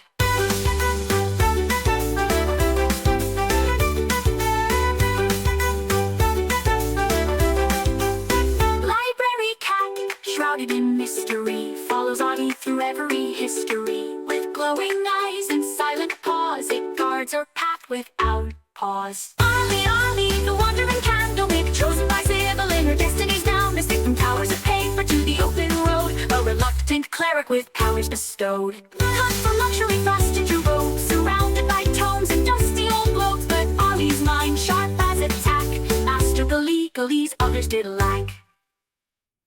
Oh, hoist up the sails, let the winds take a clip. For Thaddeus turned, I command his ship. A rogue of the waves, a sailor so bold, with magical powers and a heart of gold. Behold, Thaddeus sailed the endless sea, with little Bubo as wise as can be. Through tempest and tide, they roam far and wide. The turnpike legacy, their unfading pride. From the mighty turnpike line he hails, with a lineage of captains braving the gales. A scion of seafarers fierce and grand, with the smell on his lips and the sword in his hand. Behold, Thaddeus, master of the spell, with little Bubo through heaven and hell. They dance with the stars, they flirt with the dew. Their laughter echoes in the ocean's pool.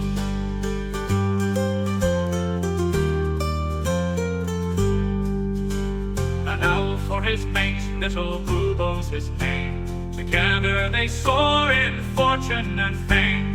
With little Boobo, his talons wrapped in light, they summon the winds and the stars to their fight. A curse of great power, a gift or a bane, Thaddeus wields it with little to fame. A rogue with a charm, a sailor with flair, he faces each curse with nary a care. Behold Thaddeus, the sea's arcane knight, with little Boobo in the pale moonlight. Through whispers of magic and the soft laden air, the turnpike adventure none can compare.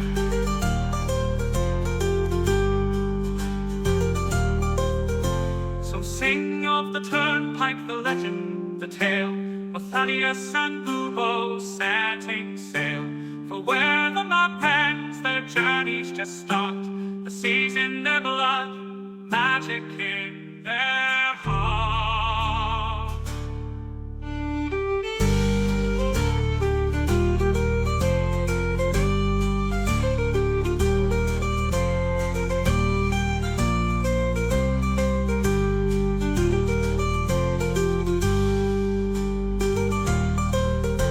So sing of that turnpike, the legend, the tale, of Thaddeus and Boobo setting sail. For where the map ends, their journeys just start. The seas in their blood, magic in their heart.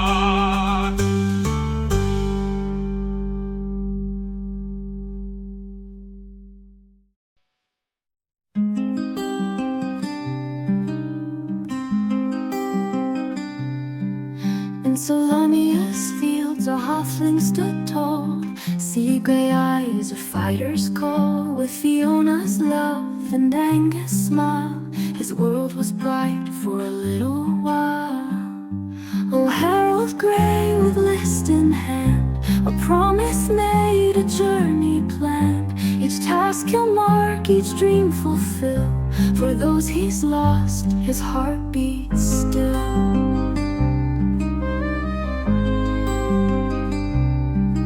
From Zakar streets to golden fields, their family loved the greatest shield. They dreamed of wonders near and far, penned on a list beneath the stars. Oh, Harold Grey with list in hand, a promise made, a journey planned.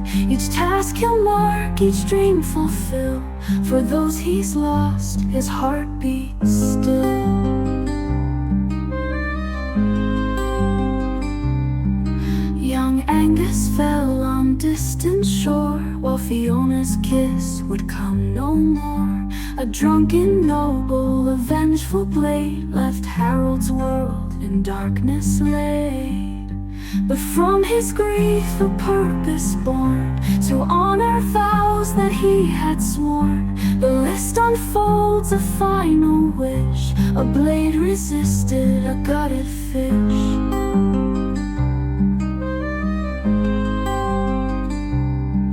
Now Harold roams through joy and strife, to live for three in one short life. From mountains high to oceans deep, this solemn pledge he vowed to keep. With bowler hat and iron will, he faces each task with hard-won skill. For every deed he sees it through, he feels their love forever true.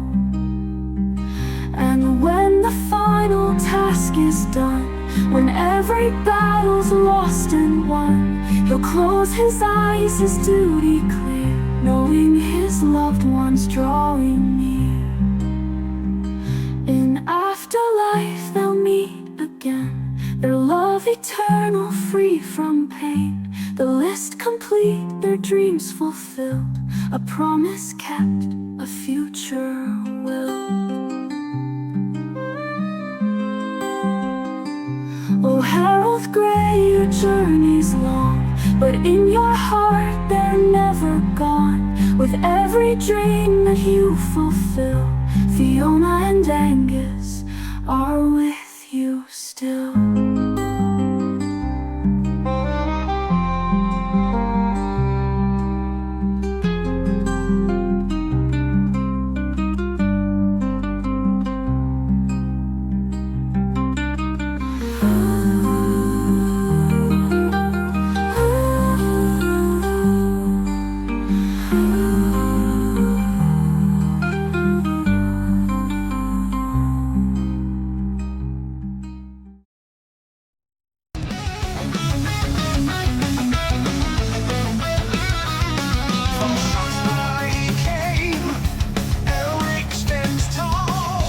Exile from the shadows, hearing the dragon's call.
In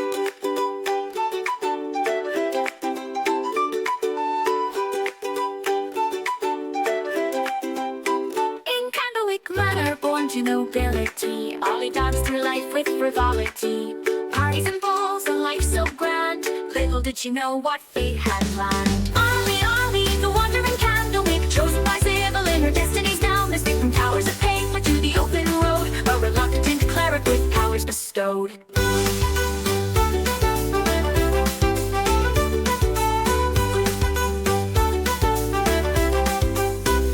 Plucked from luxury, thrust into robes, surrounded by tomes and dusty old globes. But Ollie's mind, sharp as a tack, mastered the legalese others did lack. Contracts and bylaws, she knew them all. Her litigious prowess made bureaucrats fall. In mazes of paperwork, she find a way to bend the rules and save the day.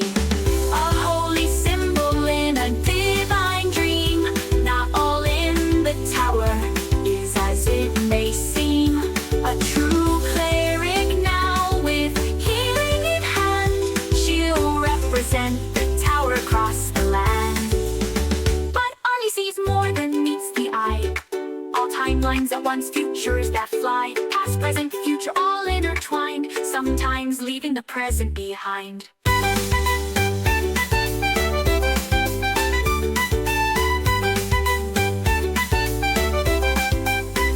But Ollie sees more than meets the eye. All timelines at once, futures that fly. Past, present, future, all intertwined. Sometimes leaving the present behind.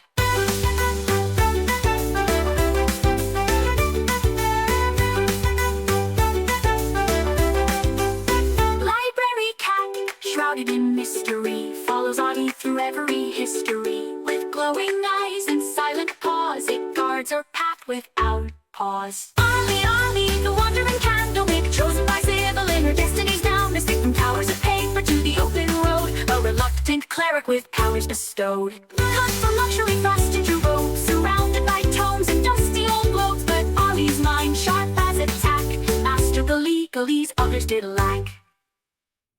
Oh, hoist up the sails, let the winds take a clip. For Thaddeus turned by commands his ship.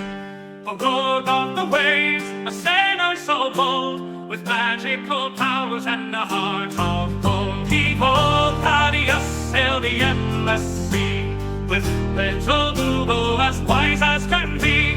Through tempest and tide, they roam far and wide, the turnpike legacy, their unfading pride. From the mighty turnpike line he hails, with the lineage of captains braving the gales. A scion of seafarers fierce and grand, with the spell on his lips and the sword in his hand. Behold, Thaddeus, master of the spell, with little Boobo through heaven and hell. They dance with the stars, they float. We're back. We're back. We're back. What's up? Let's go. Let's go. That's just a little thing. I'm having some fun with a friend. Watching reality TV show, getting really into how those bros are all like, let's go. So we're taking it back. Where were we? We were at the top of the door. We were looking at the swirling, dense gray mist within the archway and the heads of 5 dragons. Are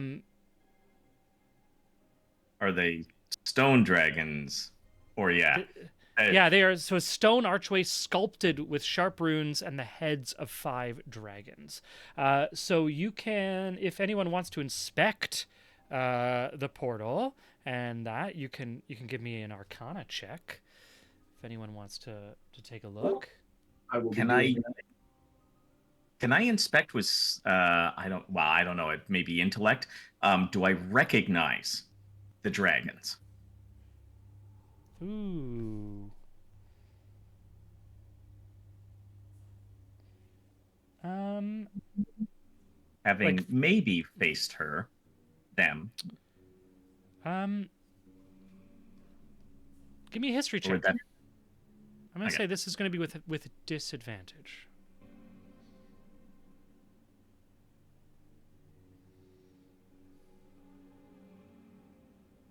They look like dragons. Nice. I have definitely faced them before. They're dragons. Big time. Yeah. Big time. I've cut off some of these heads. Yeah. Yeah. Totally. Awesome. You recognize them just like a hunter would recognize like a buck head on a wall. Like, oh yeah, I've killed some of those. Yeah. I Amazing. got a 16 on Arcana, Koi. Amazing.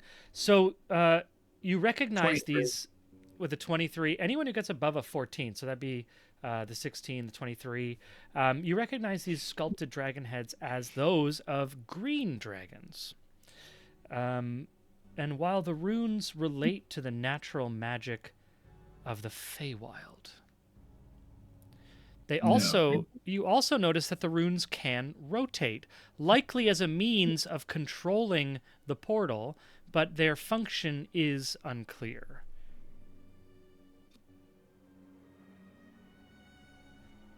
Going back through my head, Koi, was there something I didn't turn on?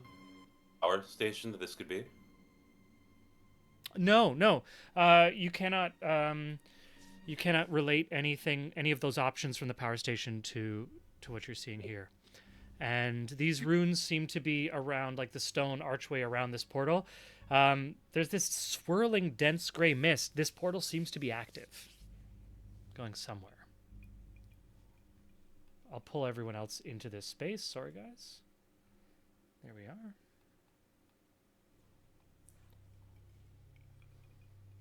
I was gonna say Thor's gonna just stand like in front of the portal, so that if anything comes through, like say a dragon comes through, he's ready for it. They can do their inspecting stuff, but Thor's ready for a fight. Nice. Are the ruins in Elvish? What language are the ruins in? Yeah, these are Elvish runes that relate to. I'm using the book. I'm not used to the book. They relate to the natural magic of the Feywild.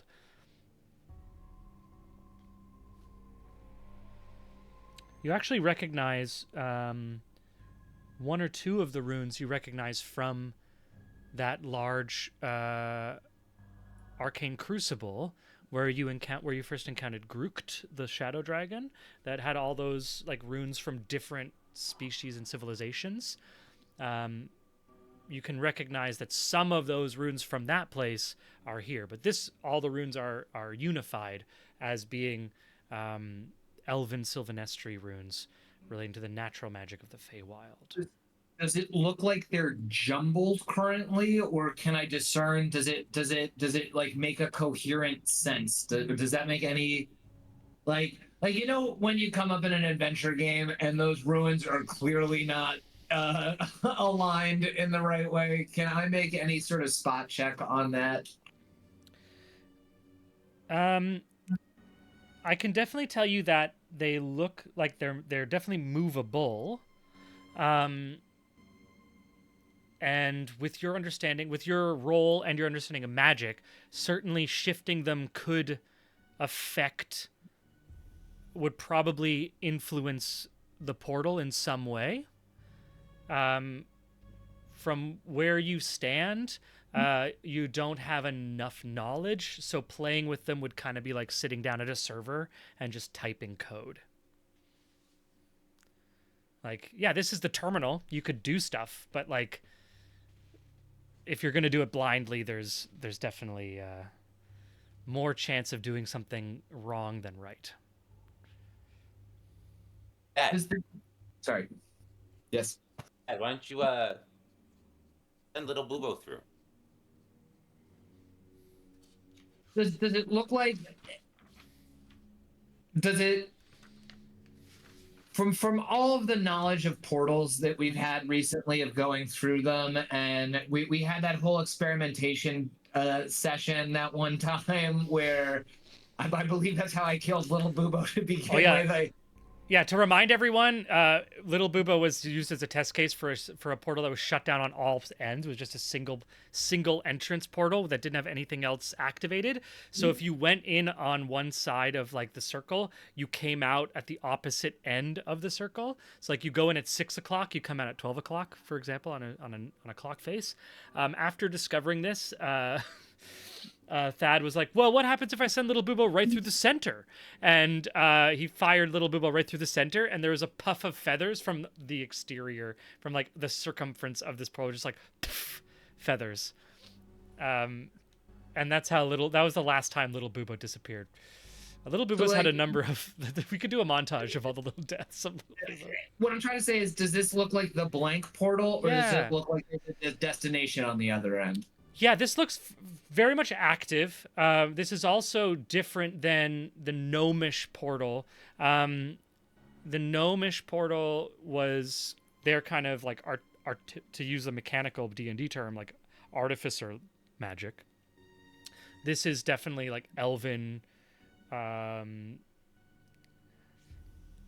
leaning towards druidic magic, but like fey magic of nature. So very different root of power, and currently it currently looks active.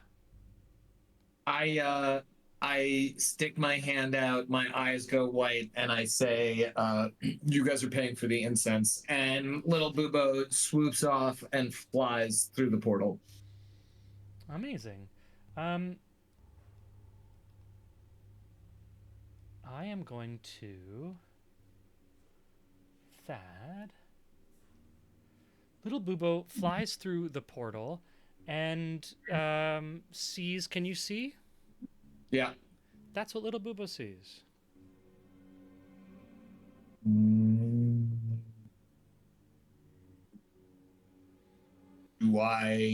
Do I have, does that look like, what does that tree actually look like? Can you describe it for me rather than going off the image? For sure, yeah. What you see is a large, twisted tree that resembles kind of like a weeping willow, but maybe 100 feet tall. Its dripping boughs light the space up and fall almost to where within reach or potentially would touch the head of a human. They illuminate the space under its branches. Beyond that circumference is blackness. But under that circumference, it is like a kind of almost a sanctuary of light. With the Zivelin amulet symbol that we've been wearing, is this reminiscent of that in any way, shape, or form? It is definitely reminiscent. This is a tree of immense magical power, and there's definitely like a shared resonance. I pop back into the group, and safe is a relative term, but I think that we can enter, and I think that I would like Thor and Arlie to see what's on the other side. I don't know if I can properly describe it. Good enough for me. You want me to put my head through the... I just walk. I don't even listen to her babbling question. I just walk through the portal. Thor walks right through as well. Amazing. So Thad's like, I want Arlie and Thad to see this. It just walks right through, and Thor at his side. I am going to say... No, it was fine. I completely understood what you wanted, Thad. I guess Babbling I question. my personality is just babbling. Babbling genius. That is Arlie's character concept. Adjective, noun. Leaving. So this leaves Arlie and Harold on their side. You have been left by Aelric, Thad, and Thor. So the two of you remain. Are you going to stay on that side? I said I went through. Okay, everyone goes through. What's the plan? Here she's gone. As everyone walks through, you walk into, and I'm going to shift this for our audience. Everyone walks through the portal, and they enter into a secluded space that is illuminated by the boughs of this massive willow tree. The willow tree is at least 100 feet tall, but as I said, the heavy boughs reach almost to the ground, which is covered with just enough water to reflect that light back up, like a glass surface. Out of this glass surface are almost like mirrors, standing height portholes that look kind of like the like what you just walked through. Many of them are swirling with some mist of their own. Some of them have shattered and broken, no longer working. Some of them are just pitch black. Whether they are active or entering into a black space is unclear. Standing, pulling himself to his feet, having sat at the base of this tree. This is the only light in this space. It's impossible to tell whether you're outdoors, indoors, because beyond the light of this tree is just blackness. It is darkness. Anyone who has a capacity to see into dark vision, you see the kind of ground continue in that monochromatic capacity of your dark vision, and it just continues into darkness. So there is nothing that you can see. Now, what you can tell is the people who walked through first were able to hear the people behind them. It seems like this is an active and sustained portal into the top of this tower. And what does the portal that we walked through look like on our side? Are the dragons on there still, or is it different on this side? On this side, you see it's like a shining beacon of light. So it's just almost like the roots of the tree have grown up and created a circle, and within that circle is like light. So whereas when you were in the tower, it was like a kind of swirling fog. From this side, it is like a light, like a clear, diffused daylight that is on the other side there. And you see a large figure in full plate mail heaving itself up from a cross-legged position that it had been sitting in. It started doing this movement as Thad had come through. This is a very large dragonborn wearing golden plate mail. I'm just going to take up a defensive position in front, not aggressive, just ready. An inch closer to Ilric, not strategically, just like we have one. Amazing. So there's like draws himself up to his full height. Wings opening into soldier, like a. He's quite accustomed to wings up, but not not unfurled, but not in the way open. that would make an animal think that you were doing a threat display. Okay. Yeah. But with Cool. confidence. Amazing. In response, yeah. Go ahead. Yeah, in response, there is equally an unfurling from this golden-skinned dragonborn wearing a golden, yellow golden armor. And you see it also has wings that had been heavily folded and closed back. They open not in a way to like draw up to be used or to create more space and intimidate, but they open in a way of like they've been crossed. Just as his legs, you see him move as anyone in their 30s or older starts to feel it when you're standing up from the ground a little bit too much, and there's a little bit of stiffness. The closed wings release, and you can see them start to unfurl like a cloak, but more just as a release from being held like that. And as the party, this is one of those wonderful moments where the party steps into a kind of quasi-defensive, yet not necessarily wanting to say we want to fight you, but like we're ready because we've been through it now a few times. A little bit of a flashback to like the first time our party had an engagement and had no idea how to work together. This party now has had a few encounters together and knows who they can rely on and who's going to stand in what position. We got our own little cool. This is going to be the cover of. This is going to be the poster shot that we have here in the trailer. The Dragonborn. says, Yeah. Hail. What did he say? Hail? Hail. Hail. The large dragonborn turns its it has been kind of like taking you all in, and then turns specifically to Aelric. As I had thought we had all been lost, but of course it would be one of us to find the mirror. I am Shai Rakasa, once a soldier in the service of my people,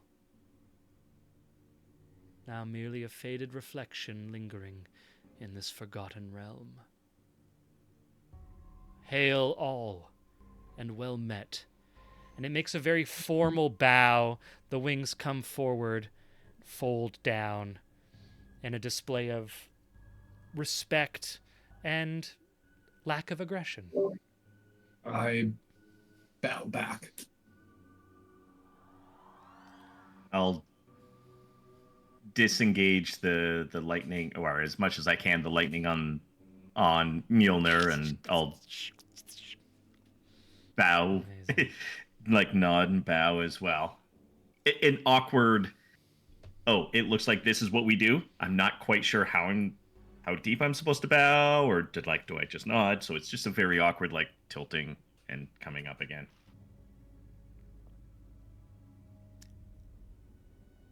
I was worried that none would ever find their way to a portal, that they had all been destroyed or forgotten.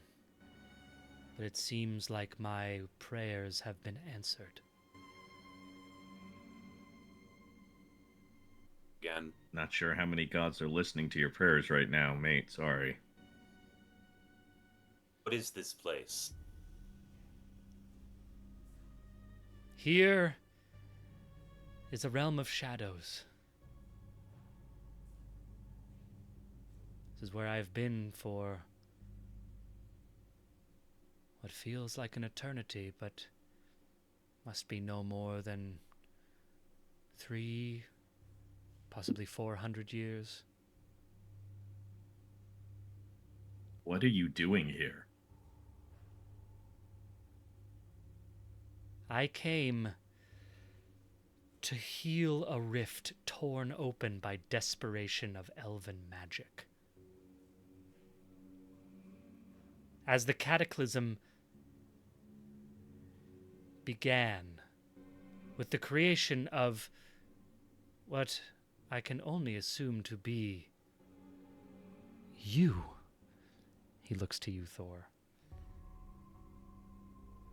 The elven mages of this tower that you have walked yourself through attempted to flee the fires of Forge City and create a portal into the Feywild. But they failed. Their magic instead brought them to this place, where death and despair linger like a mist. We were sent to seal the rift. The united armies of the Dragonborn marched to end this threat, but we were unprepared for what awaited us. Here time bends and stretches. It devours the living, the light, hope. My comrades fell one by one until only I remained, and yet I endure. Here among the shadows I learned the ancient rite. Through the sacrifice of my brethren, we discovered the ritual which would allow us to sever the rift and close the portal. But by then it was too late. Passage back to this material plane had slipped beyond my reach. By the time I learned the portal of the ritual, I had myself become tainted and tied to this place. I have waited, watched. Through these mirrors I see glimpses of your world, your hopes and struggles. and I have prayed to gods who do not answer, that someone would come to finish what I could not. But you are here now. Perhaps this is destiny. Or perhaps it is only another cruel jest of this realm. Regardless, I can teach you the ritual. You must succeed where I have failed. For if the rift remains, it will consume more than just Forge City. It will bleed into your world as it has consumed my allies.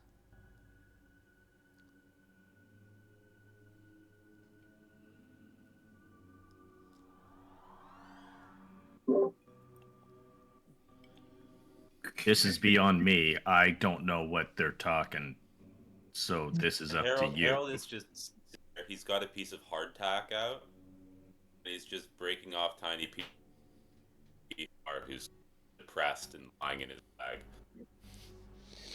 What will immediately happen to both us and Kryn when we succeed in the ritual? You shall seal the rift that has grown between the two realms. You see, when the gods were captured within the Legion prison, it was as if a hole was torn in the material realm, and through that hole seeped shadow. That hole must be closed. I am sorry. Nice to make your acquaintance. I'm Juniper Audley Candlewick III, but do I understand that when we made Legion, we put a big hole in everything? Just everything, or just... Is that sort of like taking a map and... Is that... The act itself was but a fissure in space. It may not have lent or led to any other realm but for these elves attempting to escape to the Feywilds. Their failed magic connected the Shadow Realm to the material plane. And that small portal that they opened, hoping to escape to the Feywild, opened a faucet that shadow leaked through and filled that tear, as you so describe in the map. Is this... Sorry. For the rest of the guys, if this is already clear to everyone, I'm role-playing what I'm understanding, but if it's already clear, okay. But, so does Legion have anything to do... What does Legion have to do? Because this just sounds like some elves damaged the space-time continuum, which actually is not that off-brand for them. They sort of think that they're greater than this realm and that they can go new places. So, what does it have to do with us capturing all the gods, shoving them inside sort of our friend here, and then the elves just didn't like it and wanted to leave, and now we're all in trouble? Thad, you remember you were there you were reliving that moment. The catastrophic detonation at the completion of the Legion construct. You connect this story to that. I'm just going to give you that for free. Well, if we close the rift, will the Legion construct and the gods remain where they are, or are we undoing everything by completing the ritual? The Legion construct is as immune as it ever was, and as vulnerable as it ever can be. And you can, if anyone wants to give me an insight check, you can. Give me a little insight check as it gives a look to Thor.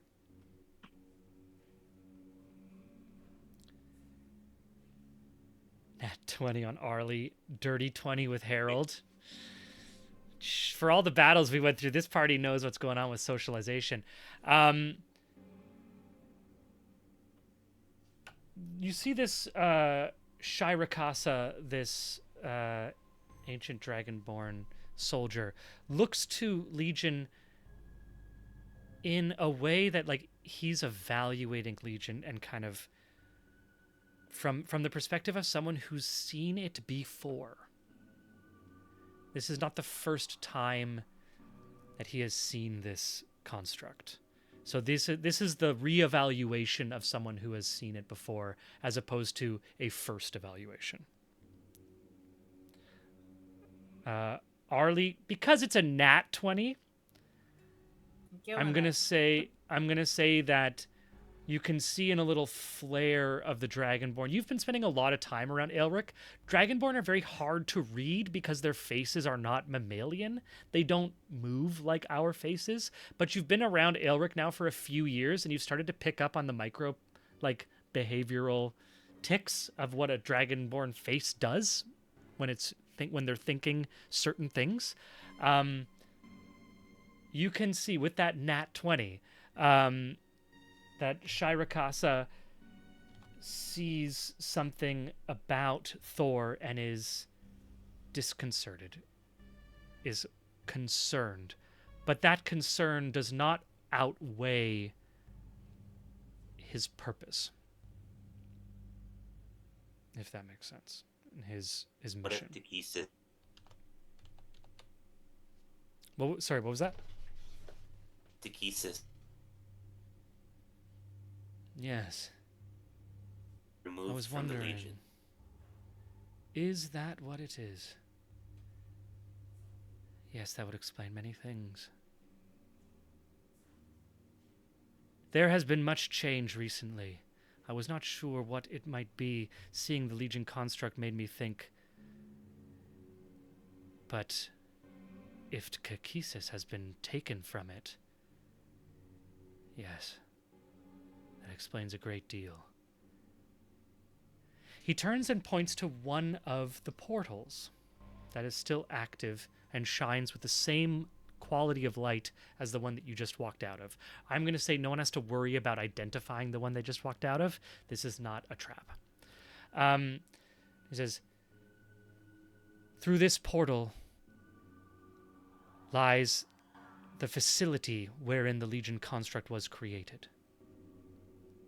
On the other side rests a dragon of shadow.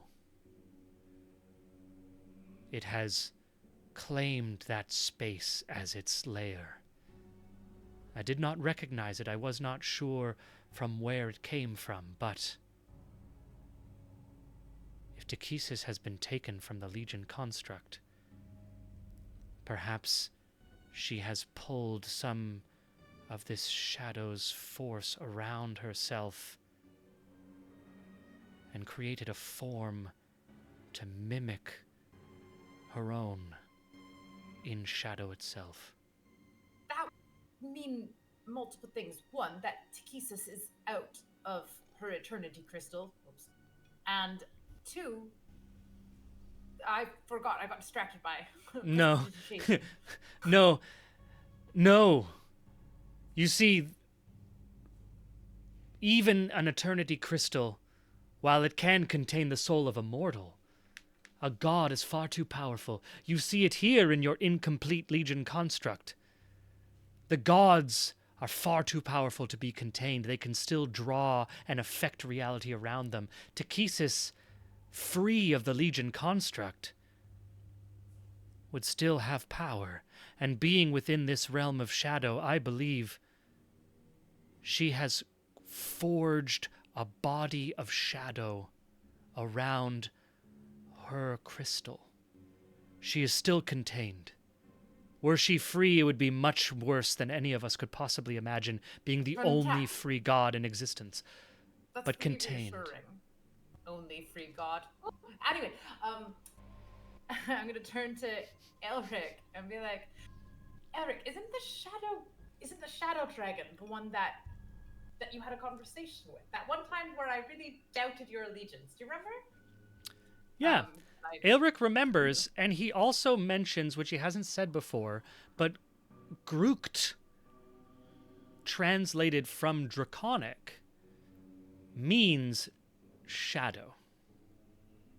We've actually met this thing that's taken over the other side. So do I understand right? This shadow dragon has taken over the forge. Set up shop. Well, not Yes. the forge, but the other Created side. its Yes. lair there. And at this point, as the communication has started, Shirakasa has closed distance now that we've kind of established we're not scared of attacking each other, so is now within striking distance. But that's not because we're no longer scared of anyone striking each other. As you're talking, Arlie, about this shadow dragon, and Shirakasa turns and sniffs at Thad and says, "Yes, I can believe that you've encountered her before. You still carry her stench, human." Thor is looking at the portal and is just slowly starting to move towards the portal. Stench is the wrong word. It's more like if she killed me. Clearly not well enough. Oh, The construct. what? What about the construct? The construct's going to be Or- fine if we Or Thor, get back! Thor! Thor, buddy. It seems we have a target. But wait, Thor, we're still in the information We don't gathering have a stage. plan. It My favorite nearly time. killed us. We're like- heading for the forge. We know where Takesis is. We need a plan, Thor. You're not We'll, always wait, big and strong. we'll- I turn to the dragon, the golden dragon man. If we complete the ritual, will it weaken the dragon? It would certainly seal the well from which she draws her power. Yes. But the Well- shadows have already permeated your lands, and they will not disappear just because of sealing it off. But it can prevent power and prevent her from returning like this. It will cut her off from a source of... Yes, it could possibly prevent her from gaining more strength. Let's worry about cutting her off from full strength now while we prepare an army to assault the forge when we come back in. You all almost died. I died the last time we faced her. And then I don't even remember how Arlick managed to convince her to leave when she returned because we came back before she killed. Wait, That's she the left? part that- What happened? Aelric describes what happened. So, what happened for everyone, because Aelric's not here, and we'd have to remind everyone. Thad got killed by the shadow dragon Groot while you were all with like 20 elves with longbows. And you were all like attacking the shadow dragon. It breathed a shadowy miasmic breath and killed Thad instantly. The party then left into a portal, got into the Fey realm, came back moments before they had left because timey-wimey, wibbly-wobbly, and encountered the shadow dragon again.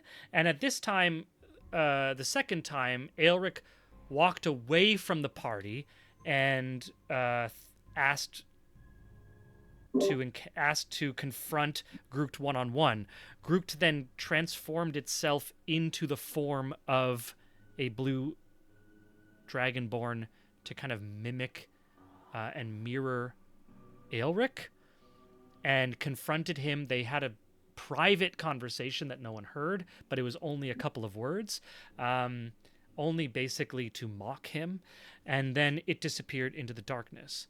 On this description, Shirakasa says, "She clearly is still confused.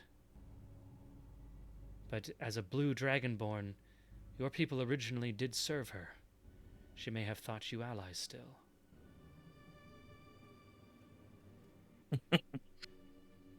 At least you, Aelric.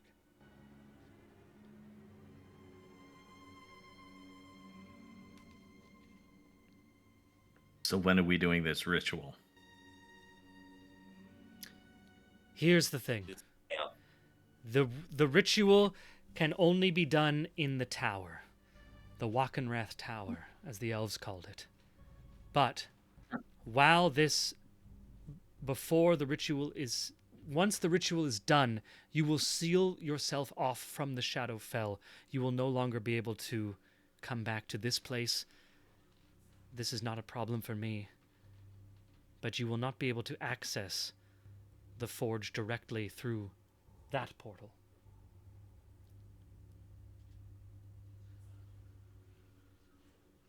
I'm sure we can get our forces there some other way. I don't know.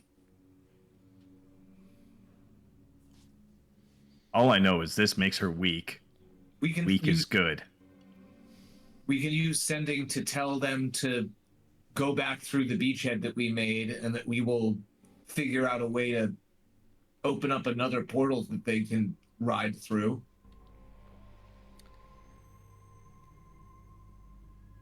Currently, this tree is as a hub, connecting all these elven portals through to the Shadowfell. This tree is the only source of light here. It has protected both me and these portals from that which exists in the darkness. Once you close the rift and separate the material plane from the Shadowfell, you will not be able to return to this nexus.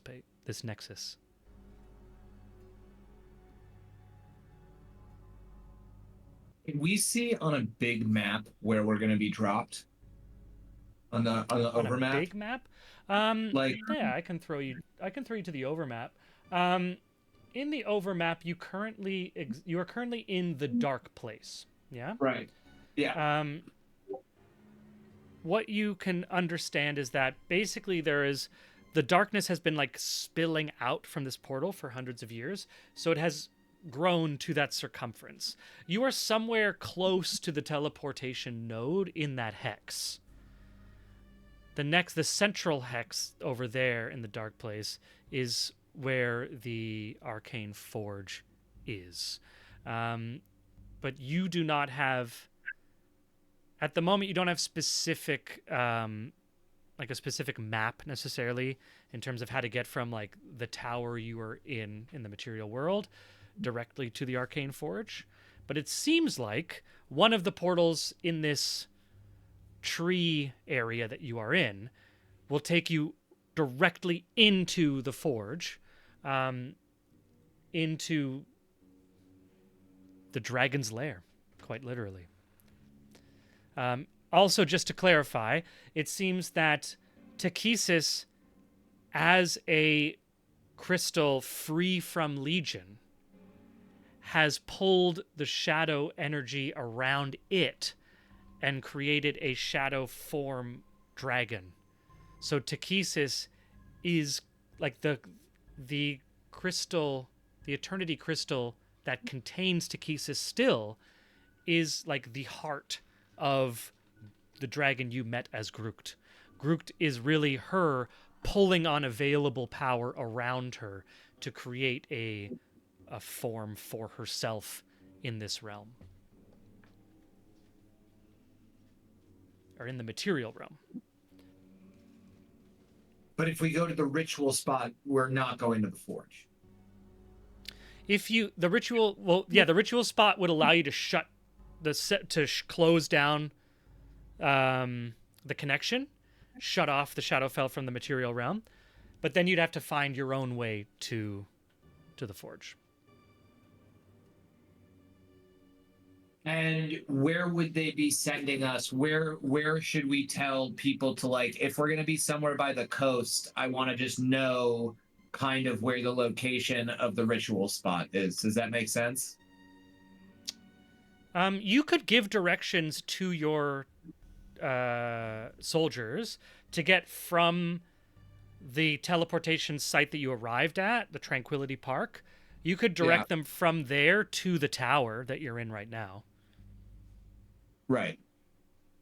Oh, so we do the ritual back in that tower. We don't have to go anywhere else for Yeah, Got it. exactly. Yeah, the tower's the Perfect, site where the perfect. ritual would be done. I thought that we had to go to an other No. location. Never mind. I'm sorry. That We're was only my talking confusion. about 2 locations. Yes, we're talking about the Got it. place that you walked in from, which is where you can shut it down, and where and the facility, the Arcane Forge itself. Well, I think that we're not ready for the direct path to her just yet. So I think that we should go back, complete the ritual, and cast, forgetting the Dragon Man's name, our new friend into eternal darkness, I believe. I'm sorry, that would happen to you, correct? That is something I am prepared to deal with. I lost my friend centuries ago. My only purpose is to close this rift. Let's go back and Look, I'm close gonna the be rift. honest, man. I really don't know what the right. We can close the rift now. That sounds good, but then again, I don't know how the heck we're getting the afterwards. Damn thing is off, anyways. That must be why she's waiting. She must be waiting to release herself, and only with the forge activated could she free herself from that crystal. So she is waiting there. Step away from the portal. You still inching? No, I've stopped because I'm listening to, well, we can make her weak, but now it's like, so we Okay, go fuck it, let's do it. backwards. I'm with Harold on this. I wish my father were here. We go backwards, but we weaken her. Or we go forwards to where we need to be to put her back. Correct. But even if we destroy her, we would have to come back here to make sure that the all-consuming shadows don't destroy Kryn. I entered this place with but one purpose. I'm a simple soldier. I have only one mission to achieve. You 5 seem to be on a larger task. I recognize the tree around your neck as similar to the one that has protected me all these centuries.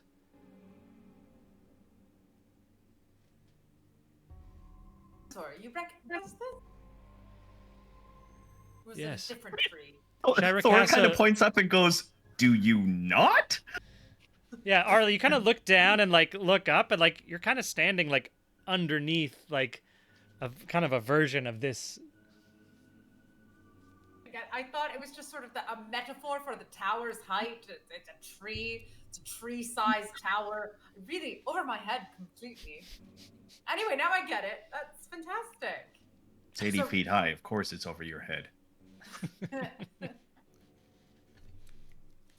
So, gosh, Arlie's in a moment of being really wanting to know why this being doesn't know that Zivlin is free, but is going. You can ask.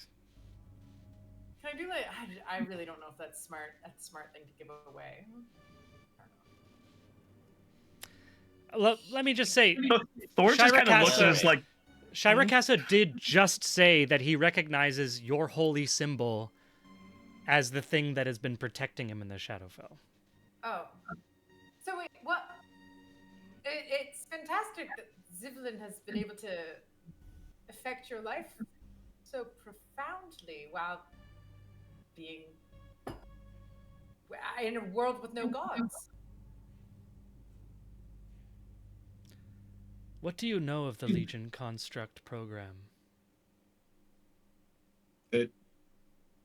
It was made to house the gods to keep them from toying with mortal lives, or at least that's what we've been told. There was just the Legion construct. And what is the World Tree the god of?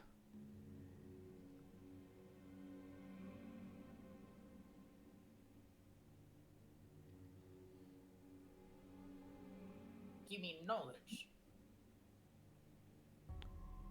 You not? Interesting. Sorry, I thought you knew that. Yes. They were so hungry for it, and yet they dole it out piecemeal. I assume the gnomes are still very much in control in your time. Yes? Not, I wouldn't call them in control. ask? The Knights of Solamnia, really, Solamnia is the largest political. Fools.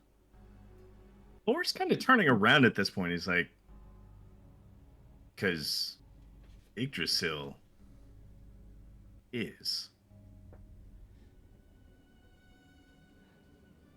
The Yggdrasil gnomes is were... all.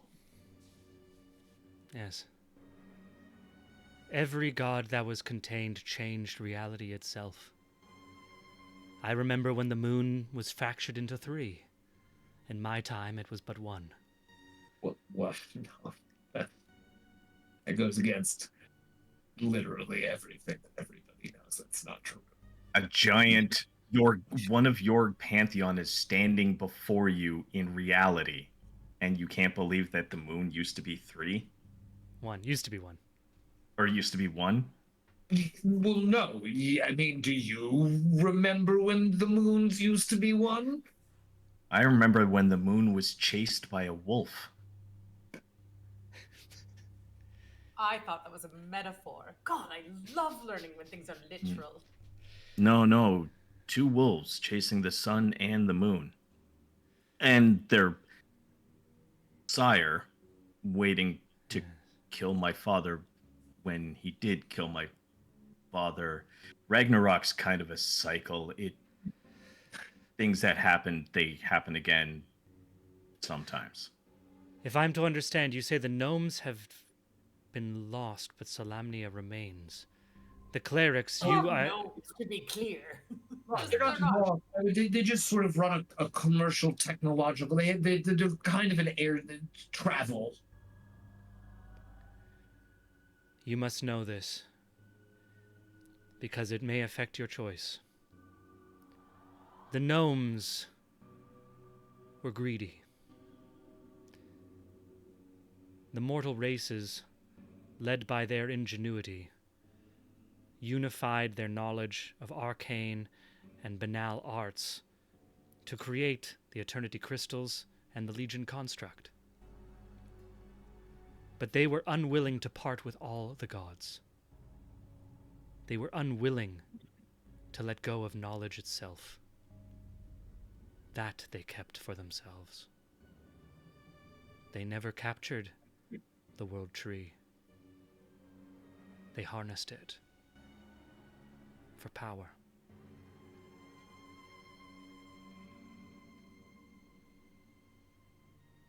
Thor just kind of like turns to Arlie. Stressed. Arlie looks to Library Cat, who is Library Cat in the bag. Meow. Library Cat, you would tell me if you'd been harnessed by something harnessed. You would tell me. You would stop pretending to be a regular cat, and you would just tell me the truth, wouldn't you, Library Cat? The mages would Wyhan have known this from the beginning? The construct only fell out of balance after the crystal containing Thesis was Yes, they was designed... designed to be in balance with Zivelin. Yes. I'm sorry. The hypothesis is currently that Zivelin did not get Eternity Crystalled because that brings... Because the gnomes are hungry for knowledge. Oh. Do the To gnomes speak even... of our choice may affect this. What act would the ritual have on the gnomes? The ritual to seal the Shadowfell from the mortal plane is independent from your quest.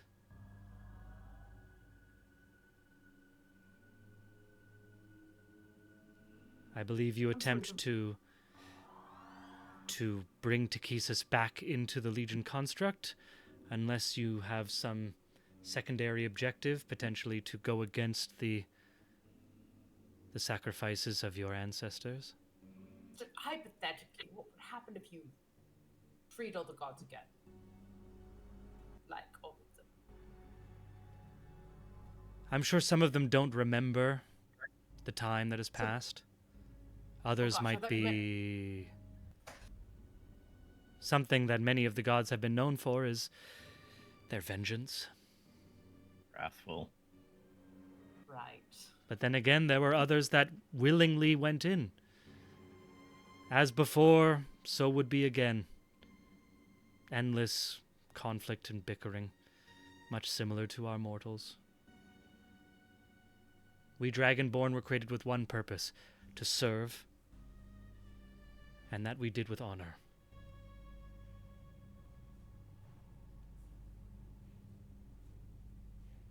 We will, of course, do this. This might be a rude question to ask. The armor that you're wearing,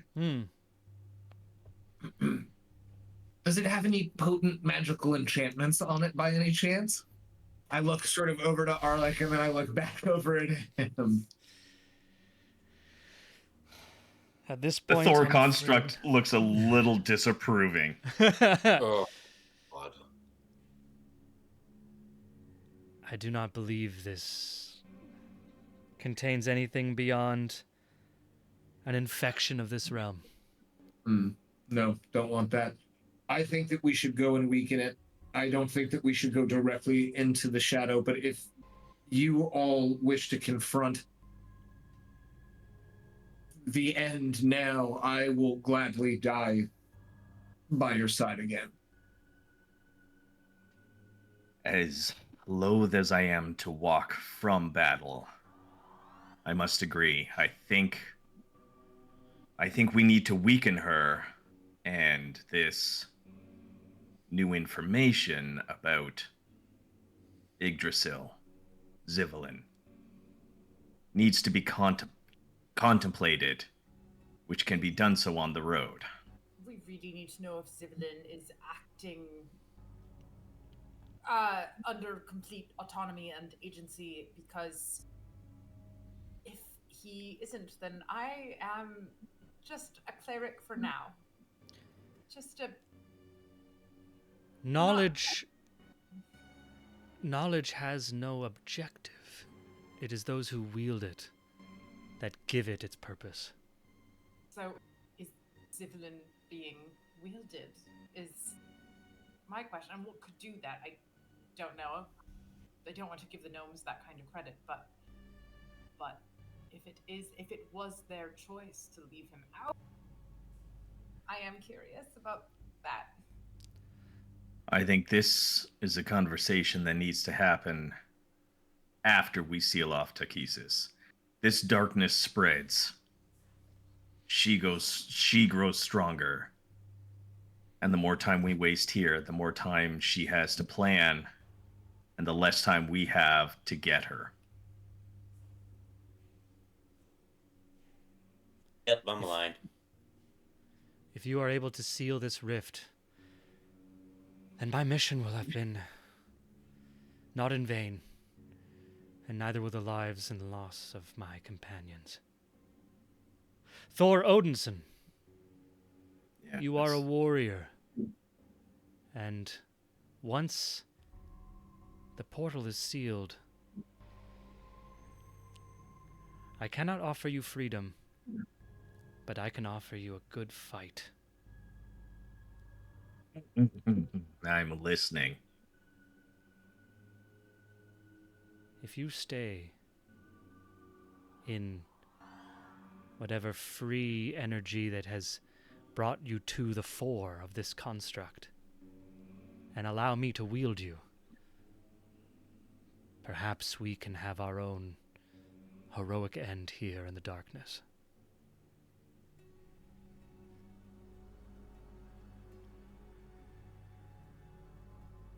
I do not like wearing chains. You will wear only the blood of your enemies. Did you not hear heroic end? I thought you would love that. It's okay. You're attached to your feelings. I heard thee riding me, and I'm sorry, but only Sif gets to do that. No, I would wield merely a fraction of your power embedded in that hammer. Would you consider me worthy? I'm gonna glance to Aelric for should I? Is this Dragonborn trustworthy? Aelric is going to look at the Dragonborn. He's going to turn to you.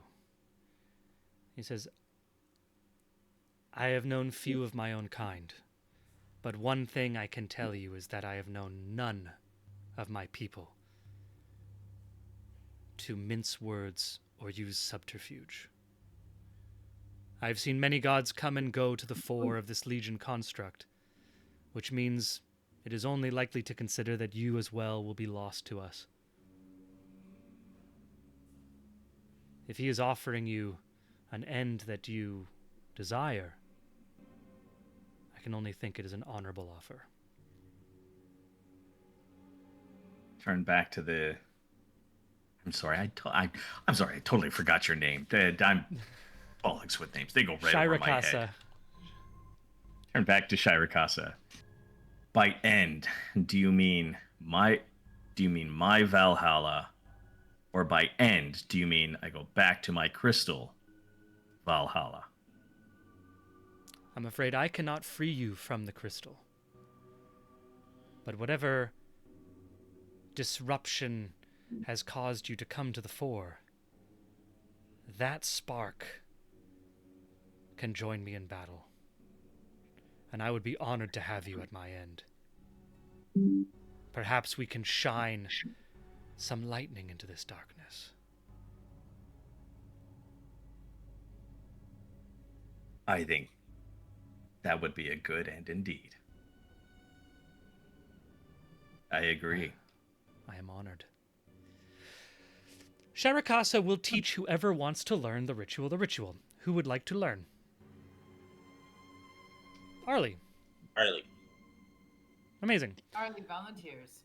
Arlie learns the ritual. It is a series of moving those runes. He describes how to move them in what order. It's an arcane ritual, so it's one of those like arbitrarily wait 5 seconds, turn around, tap your nose, shift this counterclockwise, shift that one, shift that back. Totally random, but it makes perfect sense when you're looking at it from a magical perspective. After you do that, you are ready to return. Once ready, Shirakasa walks you to the edge of the portal from whence you arrived. This is not a trick. It is the same portal you arrived at. And Shirakasa comes to Thor about as you are ready to leave and looks to you all and says, I am relieved beyond what you can imagine that my mission is now finished and that you will complete what I set out to do centuries ago. And he turns to Thor, holds out a hand, and he says, now let us end this in glory. As he asks for Mjolnir. Thor's going to turn to everybody else, and he's going to say, remember the sacrifices of everybody. Remember what the world was before. Think about what world you want after this. But above all else, enjoy the battle. And he's going to hand over Mjolnir. What does it look like as you hand Mjolnir off to Shirakasa and the aspect of Thor, while not leaving the crystal, is given into Mjolnir and handed off? The lightning transfers down, and as it it kind of starts from from one side. It looks like from the feet, from the head. It kind of crackles down as Legion diminishes back to its normal form. Armor, additional armor, wings, sprouts, supporting the raven wings on the helm come back onto Shirakasa, maintaining Shirakasa. I'm seeing Beta Ray Bill here. I'm seeing Beta Ray Bill. I don't know. Let's just say it. Oh, you know what? Oh, Beta Ray Bill is amazing. So Okay, yeah. the dragon-headed form is out with the golden, keeping the gold theme. The golden armor comes across, and Mjolnir takes a earthly form in the hands and becomes an actual weapon, as opposed to part of the construct of Legion. Amazing. And Shirakasa takes it and is transformed by this power. You see what strikes as a smile on a dragonborn face. And he says, "I wish you well on your journey, and I look forward to a glorious end." And he turns his back on you and walks towards the edge of the light and into the shadows. A crackling can be heard and seen almost as he backs out into the horizon of darkness. Once he gets past that threshold of blackness, as you all, maybe potentially some of you linger before walking through the portal yourself, you hear the sounds of creatures and animals that had been waiting at the perimeter, that move and sound and growl and shriek in anticipation and joy as the battle begins.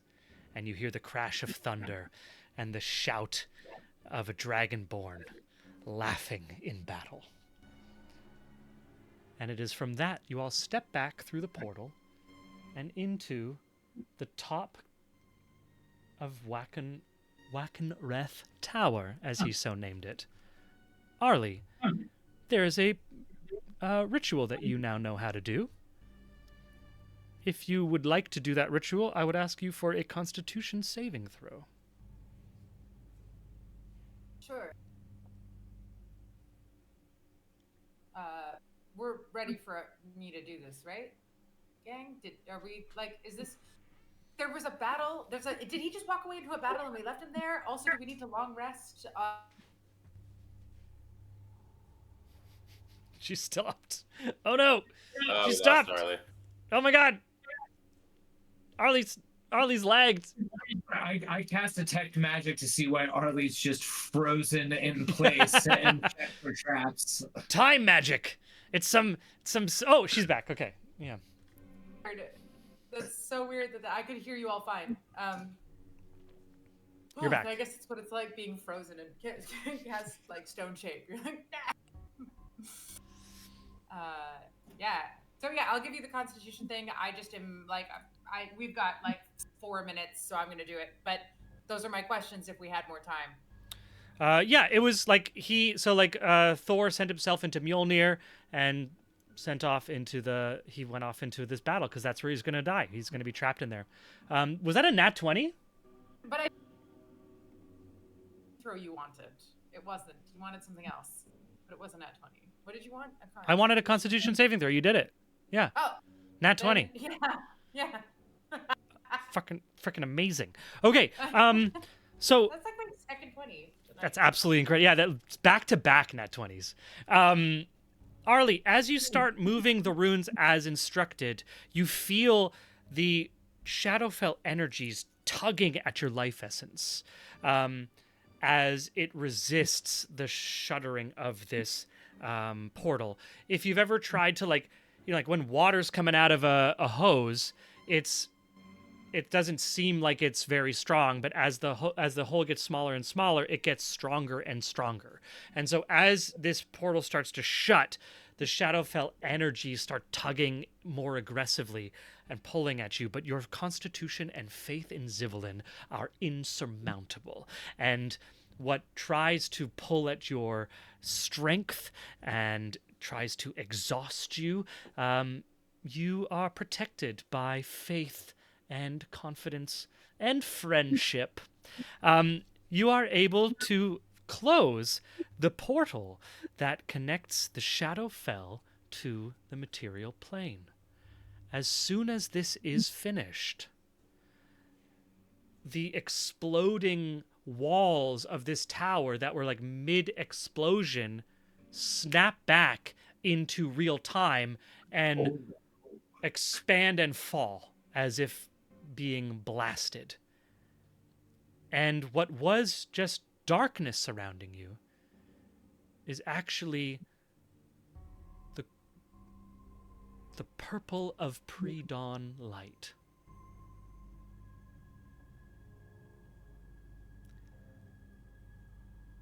So,